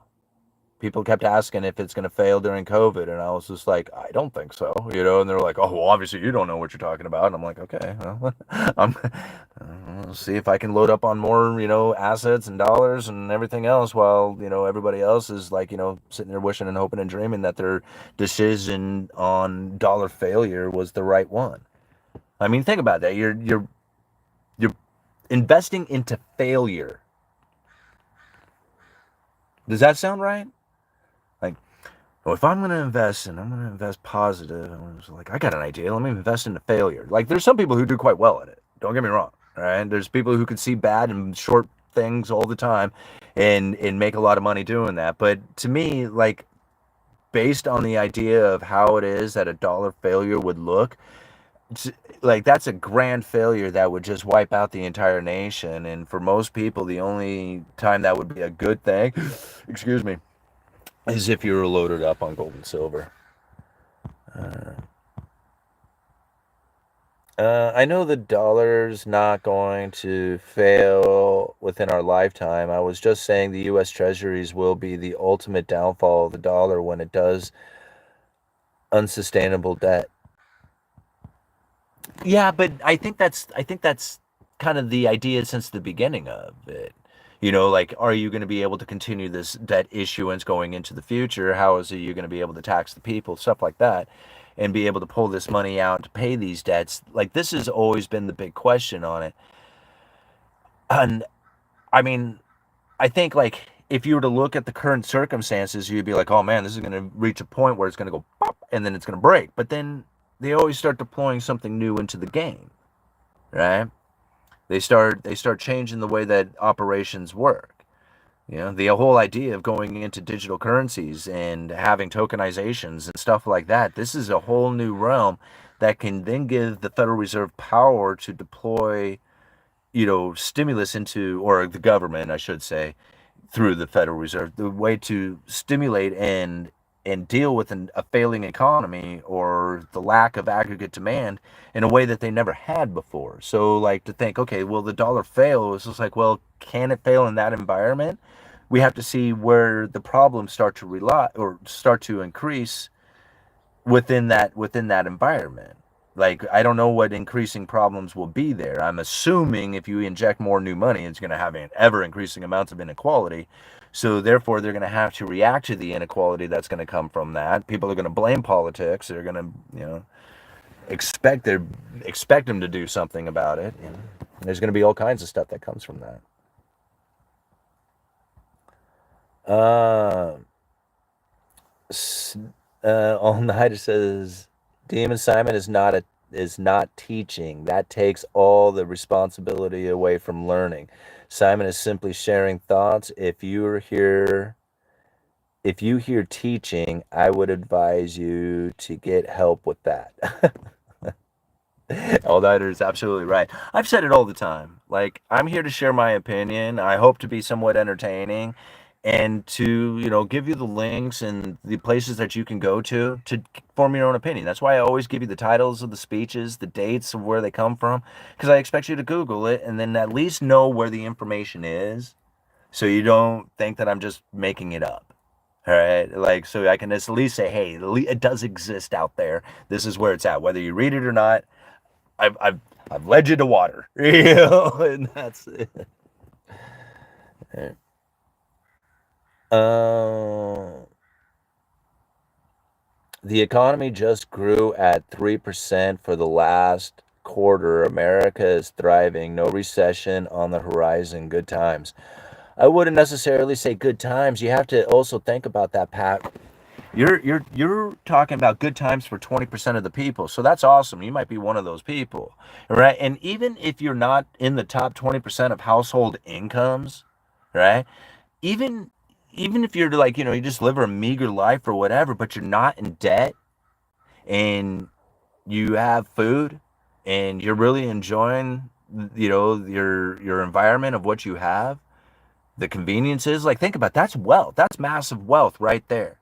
You have freedom, time. You know how valuable time is? Time is the only thing that you can't buy more of. You don't get any more back. Wasted time is gone forever, never to return again.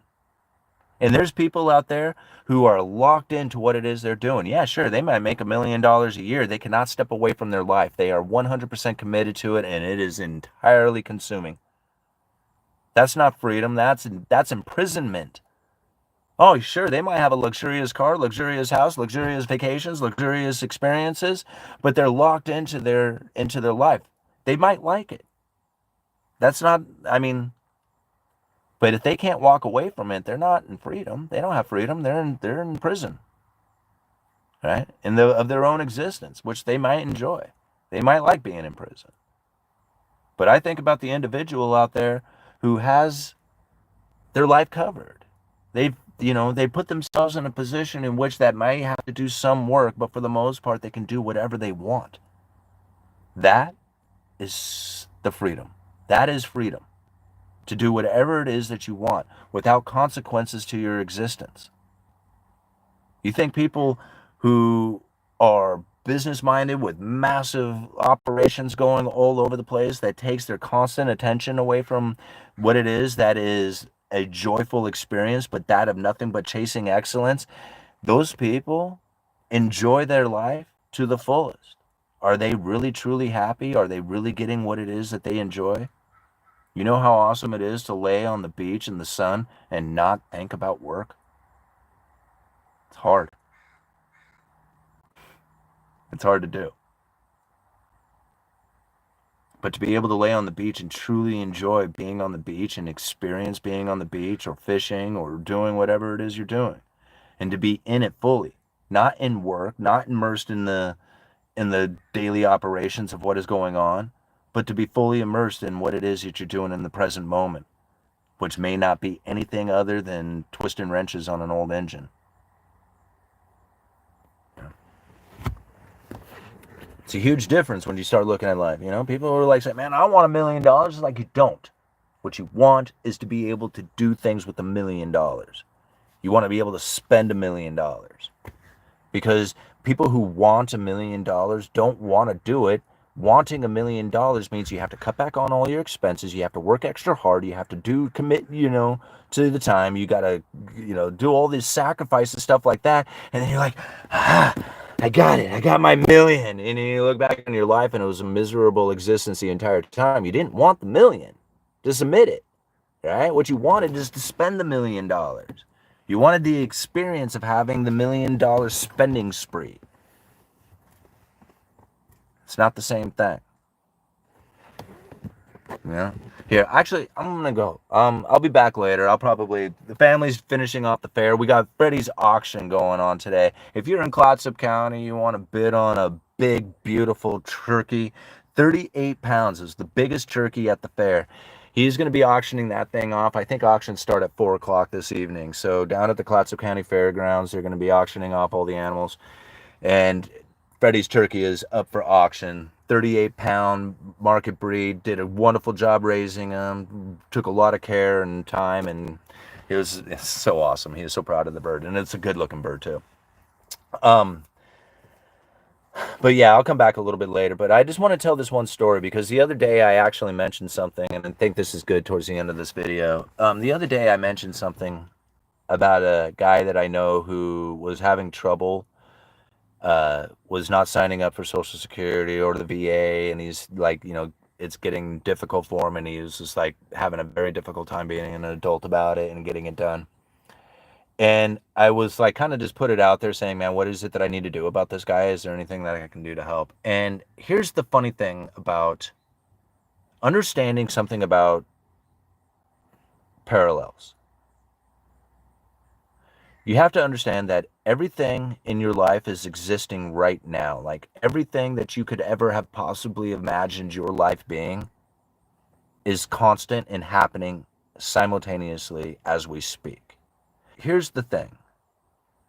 You can be on a parallel where you're the millionaire, the rich CEO, or you could be on the parallel where you're like right about to go into the gutter, right? And everything in between. How you get onto these different parallels is by the energy and the feelings that you have and you carry. So now, the energy and the feelings and the things that I was carrying about my friend who I didn't know what to do with, who I couldn't convince, who all this, like everybody else was trying to help and it wasn't working out very well. I had this really honest belief, what is it that I need to do? And I put that out there asking, right? I didn't really expect anything to come from a viewer to come out here and say, like, let me take your buddy's hand, you know, and whatever. I wasn't expecting anything like that to go on, right? I just wanted to see what I could do to figure it out, right? If there was anything I could do to help.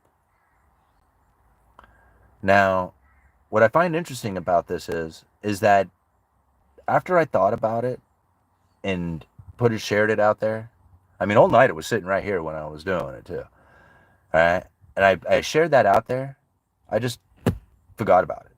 I just forgot. Like, I didn't forget. Like, I know what's going on, but I forgot about how to help him. I forgot, like, I didn't think about anything. I just thought, man, it would be nice if he had help, right? That's it. I didn't know what it would look like. I didn't think about what it would be. Nothing. None of that stuff. So I go into work, right? And, shit, I gave too much information away.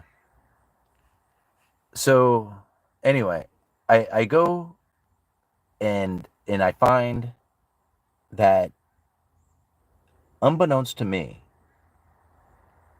over the last few days prior to me making the video, somebody had actually jumped up and was helping, but I didn't know it. In fact, I don't know if anybody really knew it. Right? And so, as this person was helping him out, and I was thinking, oh man, you know, what is it that we could do? This person was already taking care of business. It was already happening. Right? And then when I found out, I was so taken back. I was just like, oh my gosh, it's actually taking place. It's happening. This is so great. This is the coolest thing, right?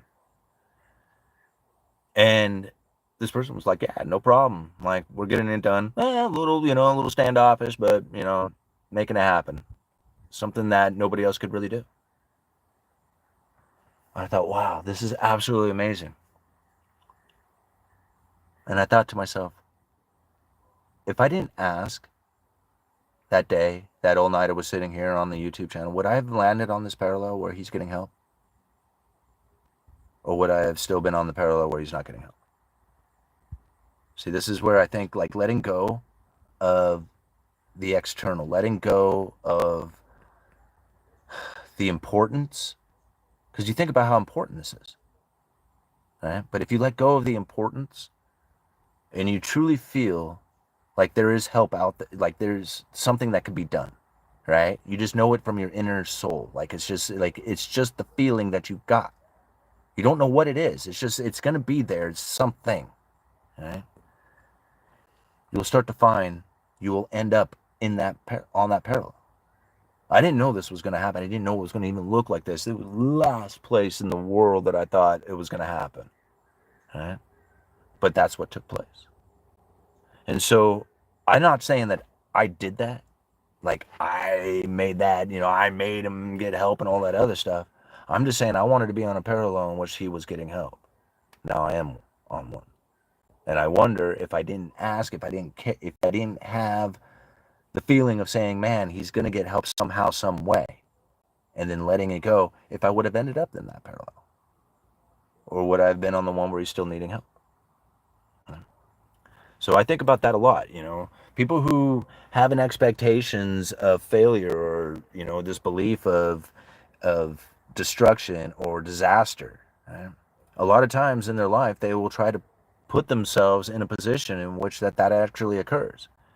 Sometimes I think if that feeling is deep enough, right, within you, then that's exactly what will be presented to you. And I think that's what was happening to me when I was thinking, throughout my 30s into my late 30s, what I felt was destroying my life, and it was exactly the same thing. I mean, I felt this to my core. Like, I know exactly what's happening here. I know how the New World Order is destroying me. And I proved it, not only to myself, but to everybody around me too. And that was the exact existence that I was in. All right, moving on. All right, feelings maybe are like little prayers. They are exactly the same. Simon starts dropping the external wisdom and the feed cuts out. Yep, you're right, Jeff. And it's not uncommon. I mean, well, you can see right now we got 147. So, I mean, I think a lot of times when the feed drops like that, those are actually people going, "Oh man, he's actually talking about it," and they go and get other people to come back. Because a lot of times you'll find where the feed jumps right after that as well. I mean, this is again, like I try to share my experiences with you guys as best I can as far as what it is that I've learned that happened to me. Like, because I'm not trying to say that I'm like super successful and you guys can emulate everything that I've done and be like some super famous YouTuber and rich and all the other, like I'm not trying to say that I'm any of that stuff because I'm not, right? I'm just a regular average everyday dude just like everybody else, but I like to talk a lot and I like to entertain, right? There was a time in my life that I thought I wanted to be into law enforcement. I found myself to be a constitutionalist, and I found myself to love being out here and sharing economic information. This is what I really enjoy doing. And I understand that not a lot of people are going to be able to do this exactly the same way, but it's not a matter of being what it is that I am being. It's a matter of being what you are being based on what it is that you can give value to this universe with, right? Being funny and entertaining and then sharing some information is how I try to bring some sort of value to this world. To bring you some information that you can use and then be funny while doing it, right? To entertain while doing it. That's that's what I feel is my contribution, right? And at times I do good, and other times, I should try harder. I don't know, but that's where I feel like I can do it. And if I can do it through YouTube, if I can do it, through theater, if I could do it through bingo, calling and on weekends at the tavern, this is what I'm gonna do. And this is because this is what's I feel is driving me. It's a lot of work. Sometimes people say, "Why do you do it?" And I'm like, I don't know. Like it's just in there, right? But the more you start to follow things that are within your passions, within your capabilities of providing something that is useful to this world, the more you're going to realize that the world wants to benefit you for that. And if you recognize that there is a way that you can step into flow where you can use that to benefit yourself, right? You provide something useful to the world and then give the world the ability to provide something to you, right? And that's why I think this YouTube channel is just like it's perfect for me. I get to, provide you with the information and the entertainment, and by you watching and viewing and letting the, letting the what's go through, because I'm not supposed to say anything about it, but letting the what's go through, this is how you benefit me, and this is how I was able to put this myself in a position in which that can all happen. Right? So think about it in that way. Be useful to the world and put yourself in the flow. It's sometimes it's like saying it simple as that is like, okay, well, whatever. But a lot of people think that it needs to happen fast, and it doesn't. It happens slow. Well, sometimes it can happen fast, I guess, for some people, but most of the time it happens slow. Like, it takes a while and you have to build it up, and it doesn't always seem like it's going to work. And that's where I think like letting go again is the most beneficial thing you could ever do. You don't put wanting, needing energy into something, and you let the universe just naturally provide you with the opportunity to be on the parallel that you really wanted to be on. It's it's hard. It's hard to let the ego go, because that's really what it comes down to. It's your ego, right? And I know this because this is my problem. This is still my problem today, is that I have this enormous ego that has this tunnel vision that says it needs to go down this particular path, right? And I've noticed like this with like my buddy, it was like if I let it go, man, the most magical things happen. But it is so hard for me to let go because I am just like I want to know one, two, three, four, five. Like I want to know them in line. I want to know how this is going to go down because that's the way I've always been. And I realized that that is an insecurity issue. It's literally an insecurity issue. Because if you can't let it go, then you're never going to be able to have the energy of allowing just to naturally flow to you, because you're saying, nah, it's got to be one. Then it's two, right? You're trying to throw something else at me. I'm looking for two. If it's anything, two. You see where I'm getting at? And that's not the way it works. Sometimes it's just like, hey, here's 6, here's 20, here's 3, here's 1. You start looking, and you're like, oh, okay, I see what's happening here. Because it doesn't all come in one shot. It doesn't come that way. Sometimes you realize it was just like, why was that going on? Oh, I get it. That's why that all happened 3 years ago, so that I would be here today. I get it. Okay, I thought that was going to be like, 22, but it actually was step 2. Okay. It doesn't work the way you think it's supposed to. Sometimes I wonder, it was like all the times that I had called bingo for years before I ever started the YouTube channel, before I ever did anything, was giving me the ability to be comfortable talking to people, being on stage, being on camera, doing all the things that I was doing, because every single Sunday for years I had to do a bingo presentation calling for a group of people. Be funny, be entertaining, be, engaging, do all that stuff every single weekend for years.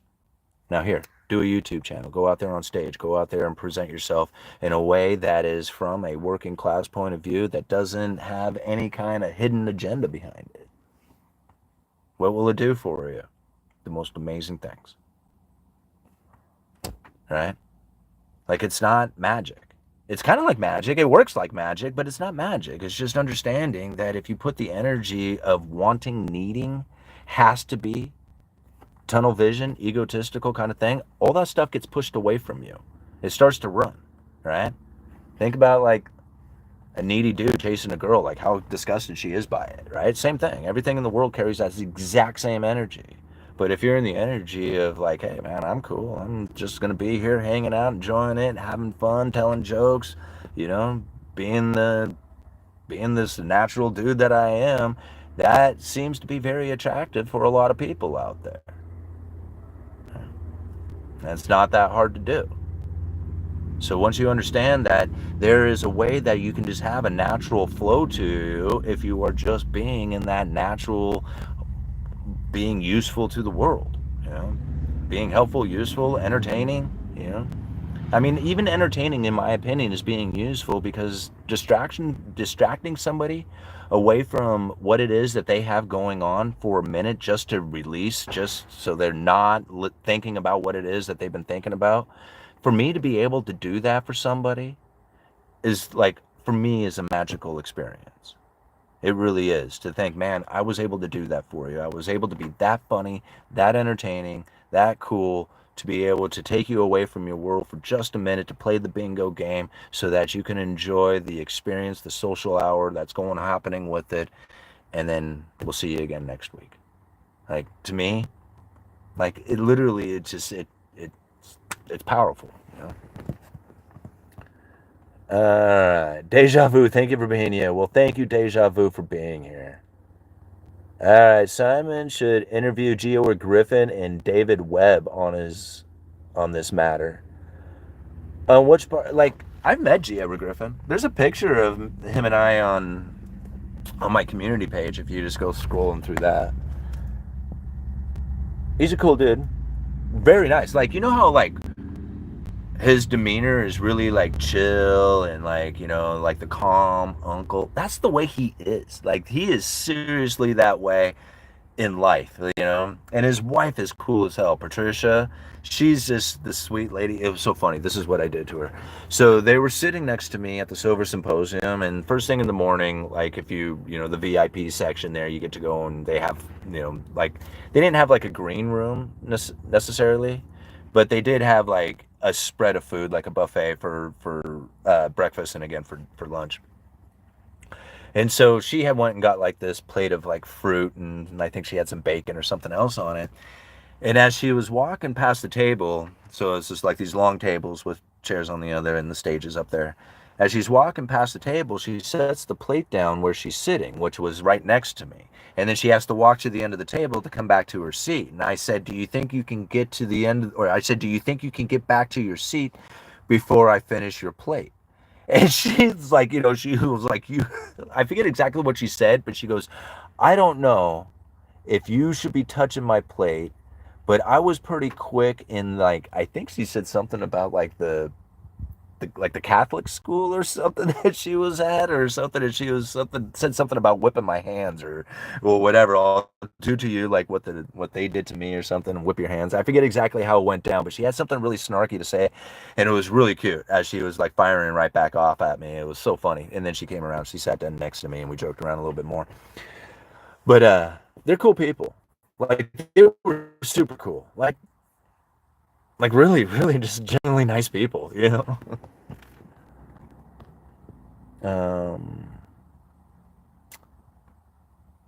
Entertaining was Ozzy's goal of doing his stuff. Yeah, absolutely, he was. He was like, a businessman. Yeah, All-Nighter was there. You remember that All-Nighter? when I did that to her? She was funny. Copper down over 20% last week, and bad jobs revision. Yeah, it's because everybody, like, I don't know. I couldn't have predicted the copper market going down like that, but it doesn't surprise me. Like, it really, really doesn't surprise me. You got to think, like, a lot of times it's the investor who is determining these prices, and if you make it so that the investor is discouraged, then they dump out the investment. Right? Regardless of, like, availabilities and demand and all that other stuff. If you make it so they're really confused on how they're going to profit, or whether or not there's going to be profit, or what's going to come from the future, or limitations and stuff like that, they're like, you know what, I'm out. I'll come back later when things chill. Right? And then you see stuff like this happen. So, whether that's the case or not, I mean, it doesn't surprise me if that is what's happening. All right. I would love to set up more interviews for Simon. I got Sal, I can't say his name, Mersagelino, Marsagelino, from What's Going On with Shipping on Deck. Yeah, we should, man. I need to set up the Zoom in the house and have Sarah record the Zoom meeting so that I can sit out. I don't know, maybe we'll do that. Maybe I'll do a practice interview with somebody real soon, and we'll get that set up. And because I would love to start doing more interviews. I went back and looked at the Peter Schiff interview that we had done, and it was funny because I remember like talking to. I didn't see the part. I was trying to find the clip of it because I was just kind of blasting through the interview, just looking at different parts of it. But there's one moment in there where I told him that I was investing in Bitcoin, or that I was buying Bitcoin. And he says, yeah, I guess if you don't mind losing money. And I would just love to get his response from that today.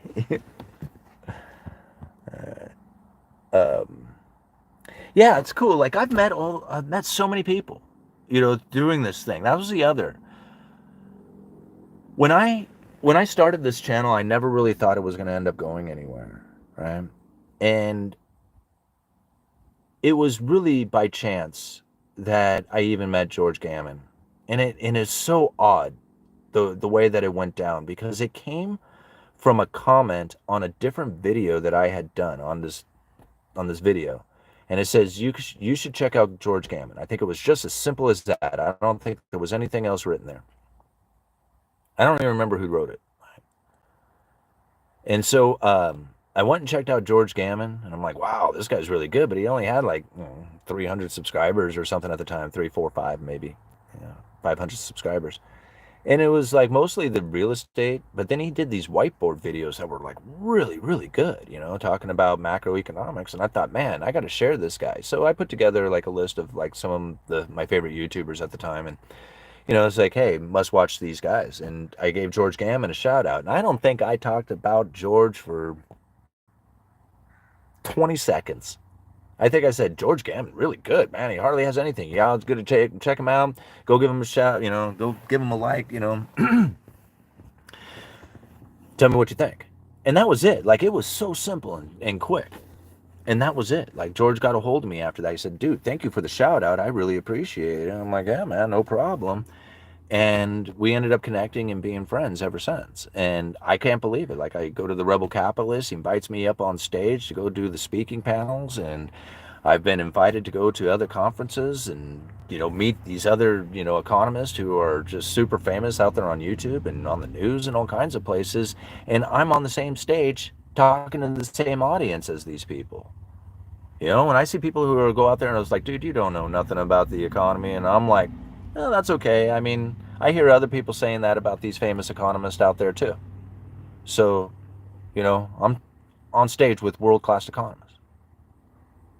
Holy moly, right?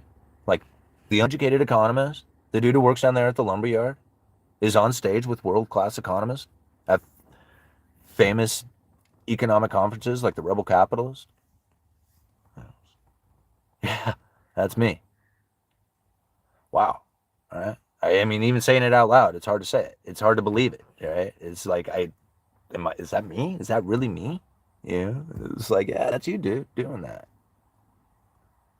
Like, it's amazing. George is down here for Limitless. Too bad you're not here. Yeah, I can't go to all of them, and I was invited to Limitless. Most YouTube channels fail within a year or two and people stop posting. Consider yourself lucky to be in the minority and have succeeded. Pat, I thank you, man. I really appreciate it. I think it's just the consistency. It's the consistency of being out here regularly. And to, I also think, like, for me, I mean, I do it for money, right? Like I do it, and I get money, and it's kind of discouraging when when the money falls, right? But for me, it's not about the money. Like, the money is an awesome part of it, and yeah, it is about the money, but it's not, because I don't change anything about the way that I'm doing anything, right? Outside of maybe towards the end of the month, I push out a little bit more content to try and just get that little bit more ad revenue before before the cutoff date. But outside of that, like, I don't try to gimmick people that much, maybe with the fear mongering titles, but not in the content. Like, the content is very consistent. This is, you're never going to get anything from me other than me.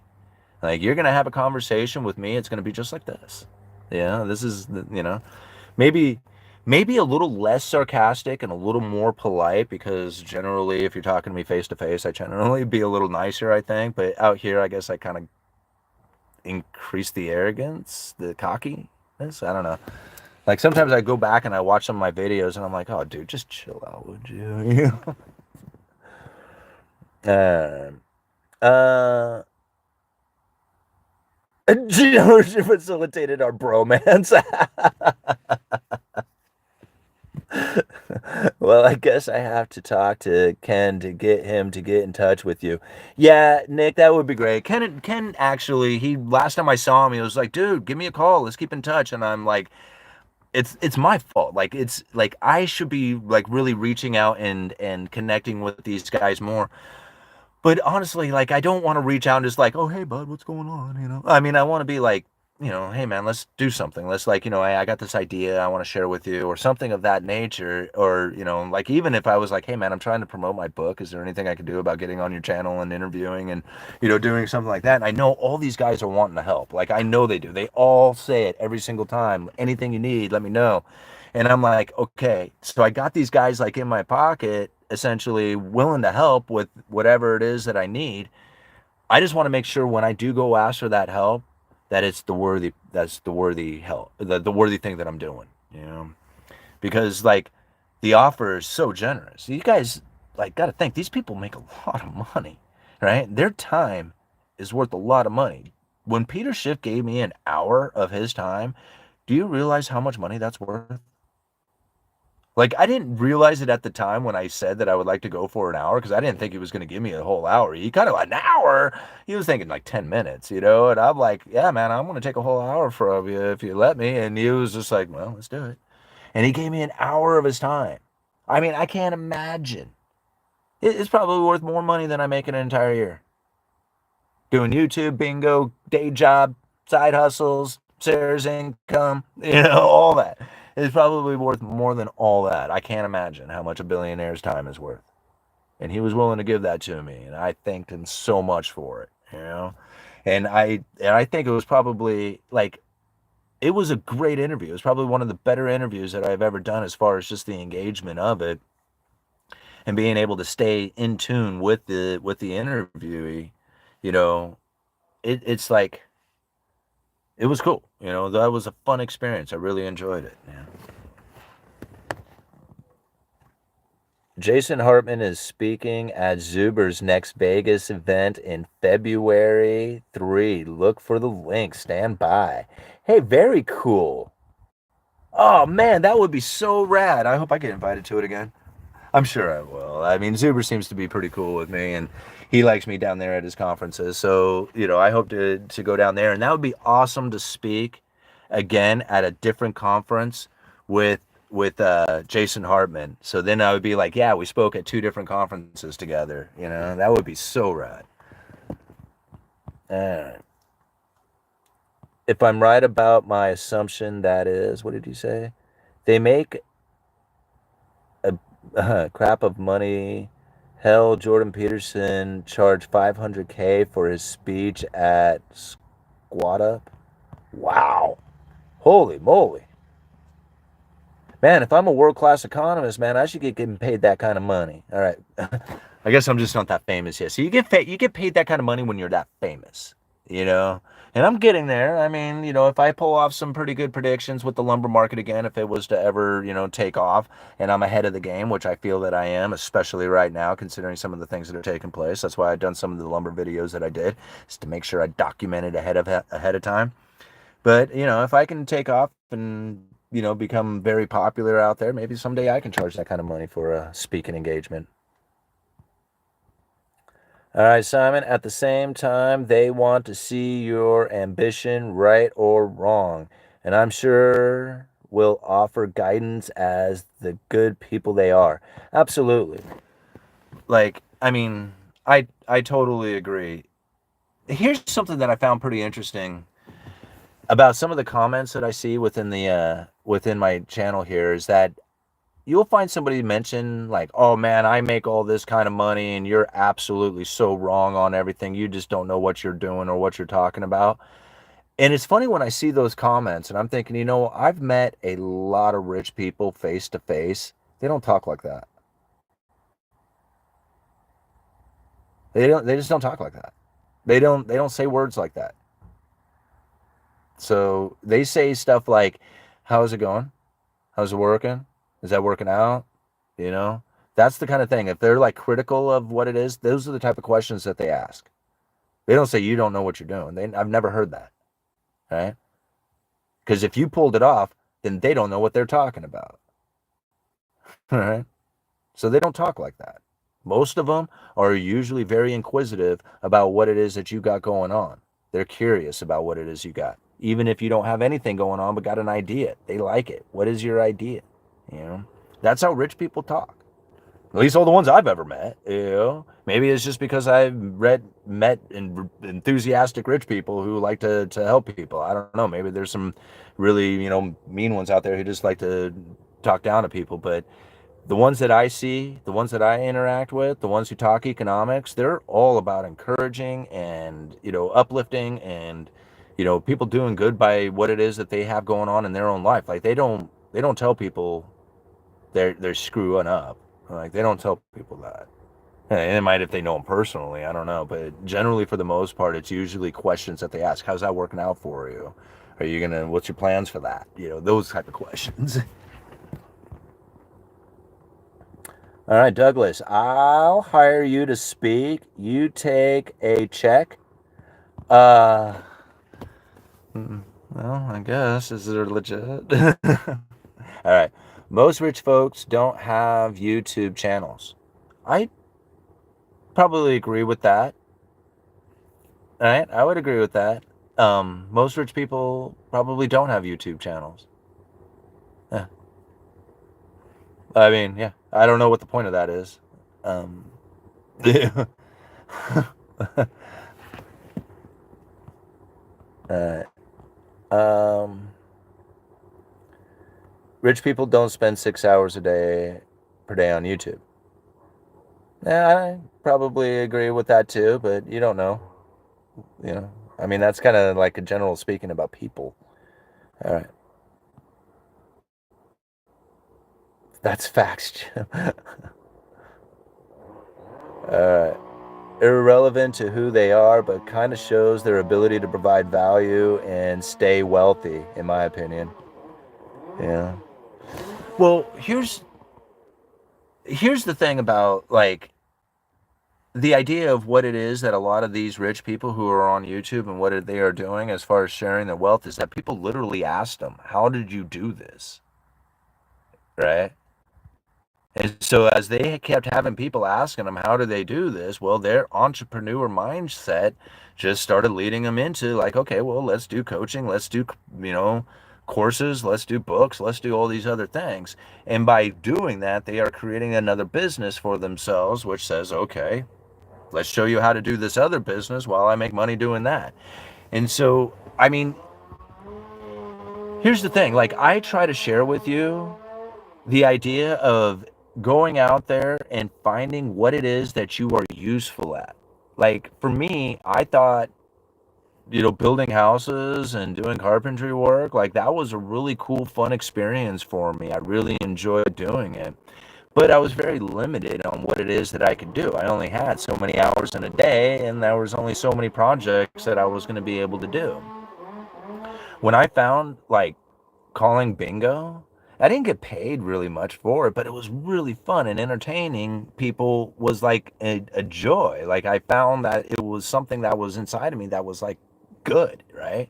So I really enjoyed doing it. The more I did these things and the more I found that if I started talking about them and sharing some of this information with people, they found that to be useful and entertaining. And by combining these things together, I was able to monetize it and make some money off of it. Now, other people out there can do that very same thing, like being helpful, being encouraging, talking to somebody in a way that gets them up and motivated, right?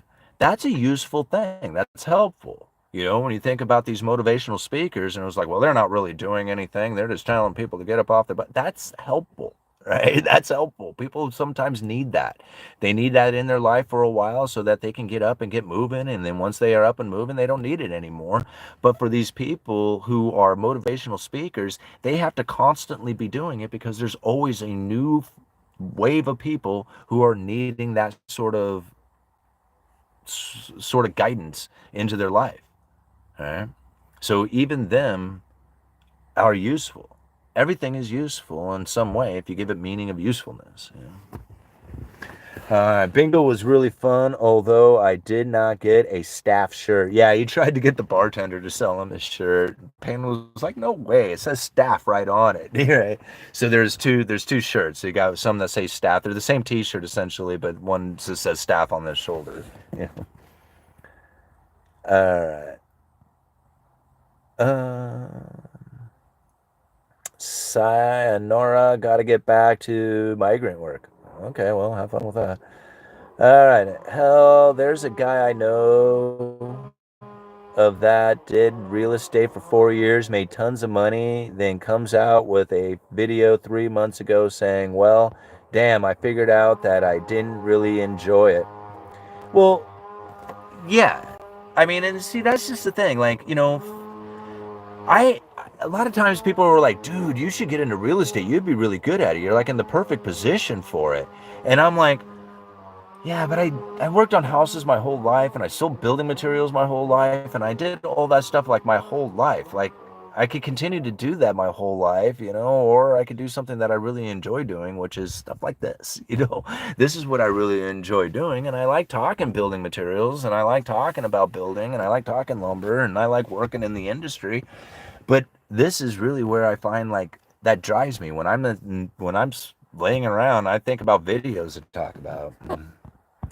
How long do you want to keep going on this? We're 144 people watching with 122 likes. Thank you so much for keep hitting that like button. Being a true believer is key to anything, but the quad is so inexpensive. Huh. All right. The handful of millionaires, billionaires I know here are very nice people. Yeah, just about. Like, I don't really know. Like, even some of them that I thought were like, I remember we used to have. I guess he's passed away now, so I can talk about him. We used to have this guy around town. His name was Jake. Right? Jake was like, he liked to drink a lot, right? And when Jake got into drinking, he really wanted to be in the drunk, right?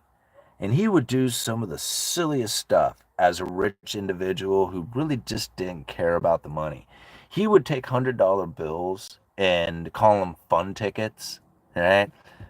Toss them around and stuff like that, and people would laugh at him, and they'd collect his money and shove it back into his pocket, and just like, but that was Jake, right? He was just like, kind of like, almost like cocky in a character way, like just trying to be like, the joke of like, look at me, rich, arrogant person, hell, throw this money around and pretend like he didn't like it at all, and everybody, all right, Jake, you buy everybody drinks and stuff like that, and so I think about that. He never acted like a rich person. He acted like an arrogant rich person, you know? And it was an act because when you talk to him personally, he didn't act like that. He didn't talk anything like that at all. He was a very cool, he was very collected, he was very serious, and then when it came time to be a joker or drunk or whatever, he would turn it on big time. So I like that about him. I remember one time he had stumbled in. It was really early in the morning, and I had dropped my wife off for work, and I went to the bar to get breakfast. And so I'm sitting there eating breakfast, and Jay comes stumbling in, and this is like maybe the second time I had ever seen him, and I wasn't quite sure who he was. And he had like been laying on the lawn or something because he had like all these grass clippings, like looked like somebody had mowed the lawn a couple of days ago, and he had all these grass clippings like on his back, up in his hair. And he walks up to the bartender, and I just remember it was Linda, this lady Linda, and she looks at Jake, and she's just like, right, as Jake comes in, because she knows who he is, right? And she was just like, "What do you want, Jake?" And Jake, "Pumpkin," he says to her, "Pumpkin, I want a screwdriver with no juice and no ice." And Linda looks at Jake, and he goes, "Jake, are you telling me you want a shot of vodka?" And he was like, "Yeah, thanks for asking." And she pours him this shot of vodka. And he looks at me, and it was funny because I had my hat backwards, but that's what he says to me. He goes, "I hate the way you wear your hat." And I said, I was wearing it backwards. And I'm like, "Oh, that's too bad, isn't it?" It's just like I snapped something off to him.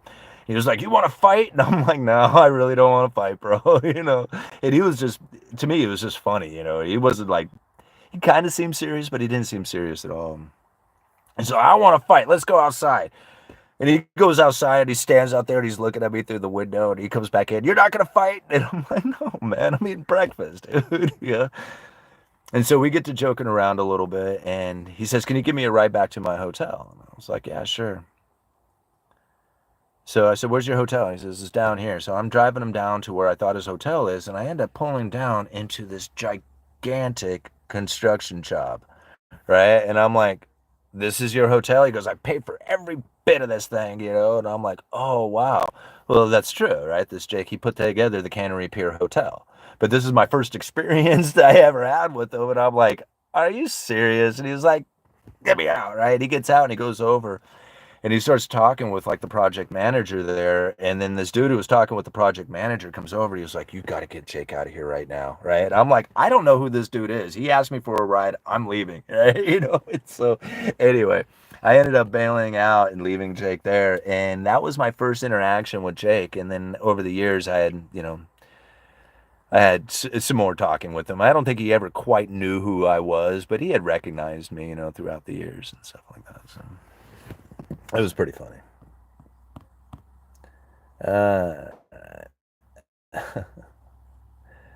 Not as a contractor, Simon. Pace was a contractor too, but pivoted to real estate as he enjoys talking to sellers.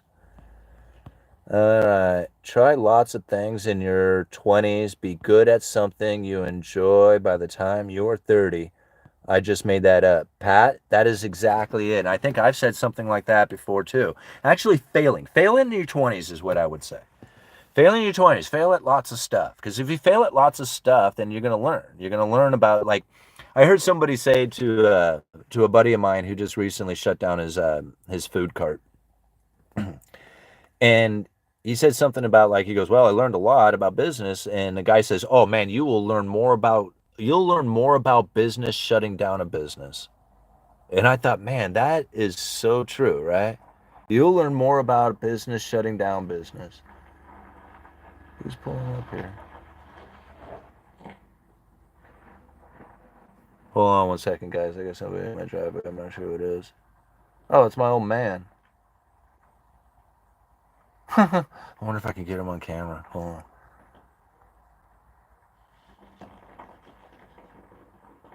I wonder what they're doing here.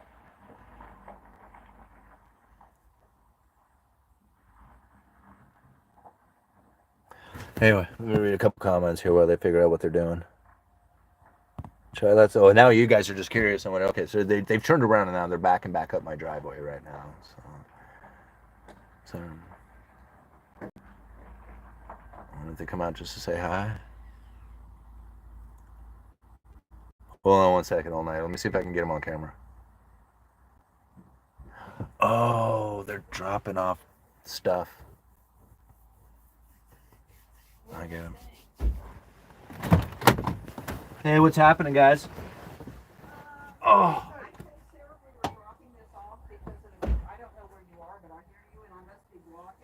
No, you're not blocking me. I'm just doing a live stream right now. You want to say hi to my fans? Yeah, step right here into the doorway. If the door right here, no, right here, Dad. Step right here, and you can see him on my camera right over there. Okay. Yeah. All right, Dad. Now you got to tell him everything you know about economics. Because Fred has his surgery on Tuesday.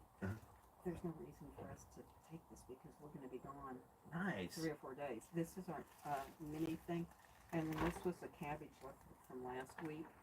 Cool. So this is all from Blackberry Bog Farms? Yeah. So check it out. They're dropping off this produce right now because they're going to be busy next week. So I get all this produce from Blackberry Bog Farms that normally goes to these guys. So I got a week's worth of this stuff. Isn't this awesome? So, hey, Dad, how long were you in the Coast Guard for? 20 years. 20 years? 20 years. 20 long years. What was the best part about being in the Coast Guard? Not being in the Navy. Not being in the Navy. Right on. Yeah. So let me see. These guys probably have a question they'll want to ask. Hold on one second. Okay. Let me set this down. You want me to take it inside? Oh, yeah, that'd be great. Yeah, you want to set it on the Kitchen? kitchen, yeah? All right. Hold on one second there, Dad. Let me grab the... All right. You guys have any questions for the They look so much alike. Yeah, we do. We do, don't we? It looks like the filters, the filters, the Snapchat filters. That's what it looks like. I've done the filters. It looks exactly like. All right.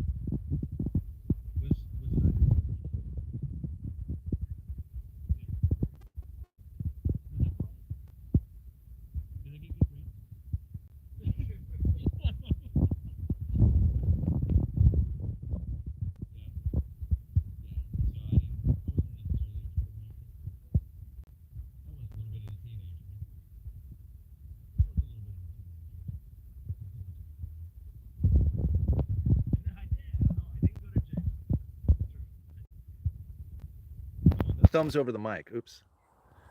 Sorry. The thumb was over the mic, so I'm sorry, guys. What other questions do we have? Sound check. Okay. Why does Coast Guard get the best food? I think you stumped him on that. Oh, no. Japan's got Coast Guard. Japan has a Coast Guard? Yeah, a lot of places got Coast Guards. The name is Coast Guard is named all over the place. Right. Didn't you guys load your own? Didn't you buy your own food for the boat? Or was that? Well, certain places, yeah, but not everywhere. No. Well, I'll tell you what about the food. I was over where they got cooks. They teach them how to do it, and I didn't know that. I was a chief, so I was sitting in where we were eating, and they said, "Well, you're here. You should go to where the school is." I said, "Okay." I go, "Oh my God, it was delicious." I mean, these people were giving us food, and I'm thinking, how come they lost all of this stuff in a little time, you know? Oh, it was great. Yeah. But it wasn't. Once they got back out in the fleet, there was like, it was no good again. All right, let's see here. How much do you watch your son's YouTube channel? Gotta admit, Dad. I'd say I didn't watch it, all of it, but I watched some of it. Some of it? Yeah. Like, when was the last time you watched my channel?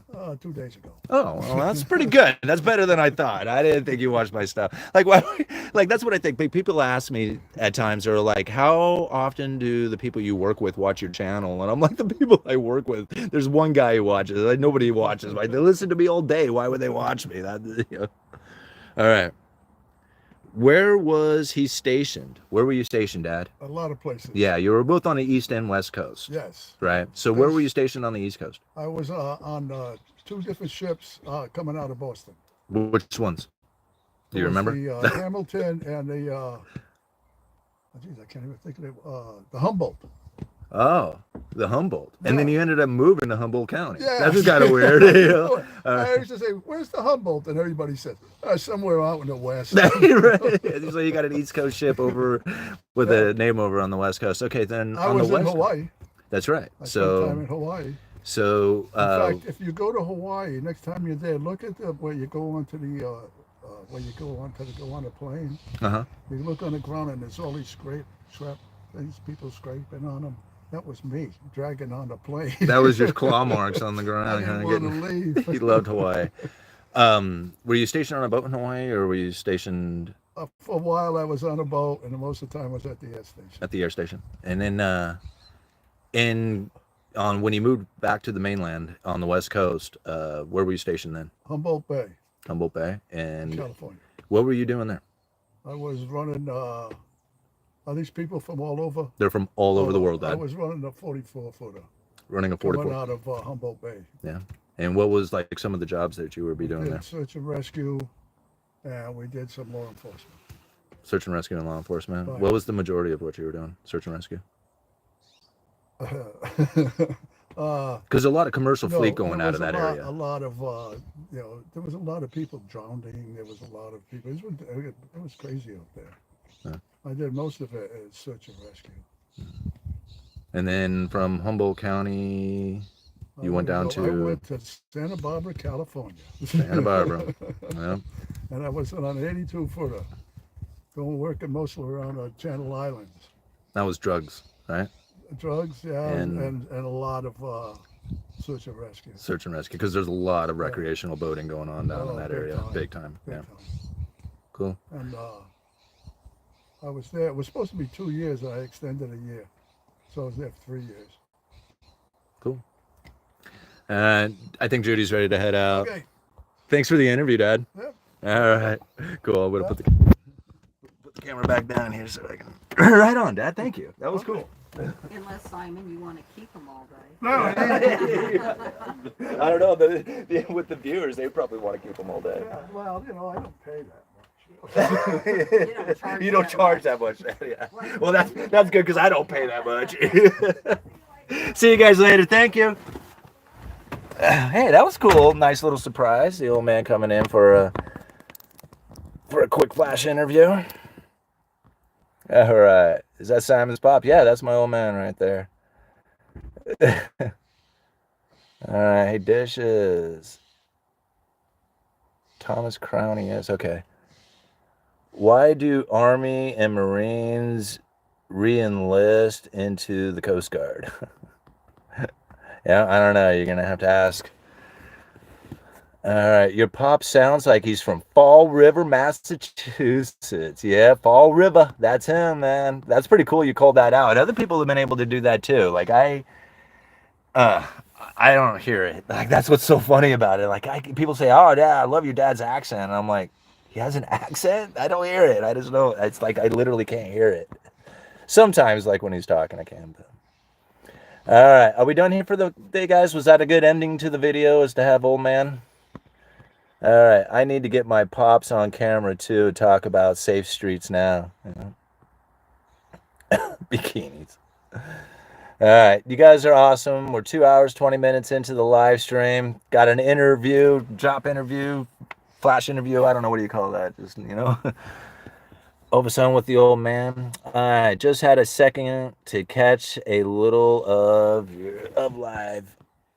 Hey, Mr. Balloon Pimp, thank you for being here. Great seeing your pops. Yeah, that was cool. It was cool. I think that was a lot of fun. Alrighty, guys. Let's come back and do this a little bit later. We're 2 hours into this. I got some other things I need to get done. We're gonna go to the auction later. I would love to live stream the auction for you guys, but the internet service is really bad out there. So what I might do is just cut like maybe a short or actually, no, what I'll do is I might video the auction or something like that, and I'll post it on Everyday Napa. So a lot of you know that I have like an alternative channel that I hardly ever post anything to. It's called Everyday Napa. Napa is spelled Knappa. So anyway, I might post some stuff there for you with Freddie being at the fair and the turkey and all that. Okay. You are intelligent. Oh, thanks. Peace out, Simon. Best always. Well, thank you, Mr. Balloon Pimp. Thank you for being here. You guys are awesome. Uneducated Economist, you let me know.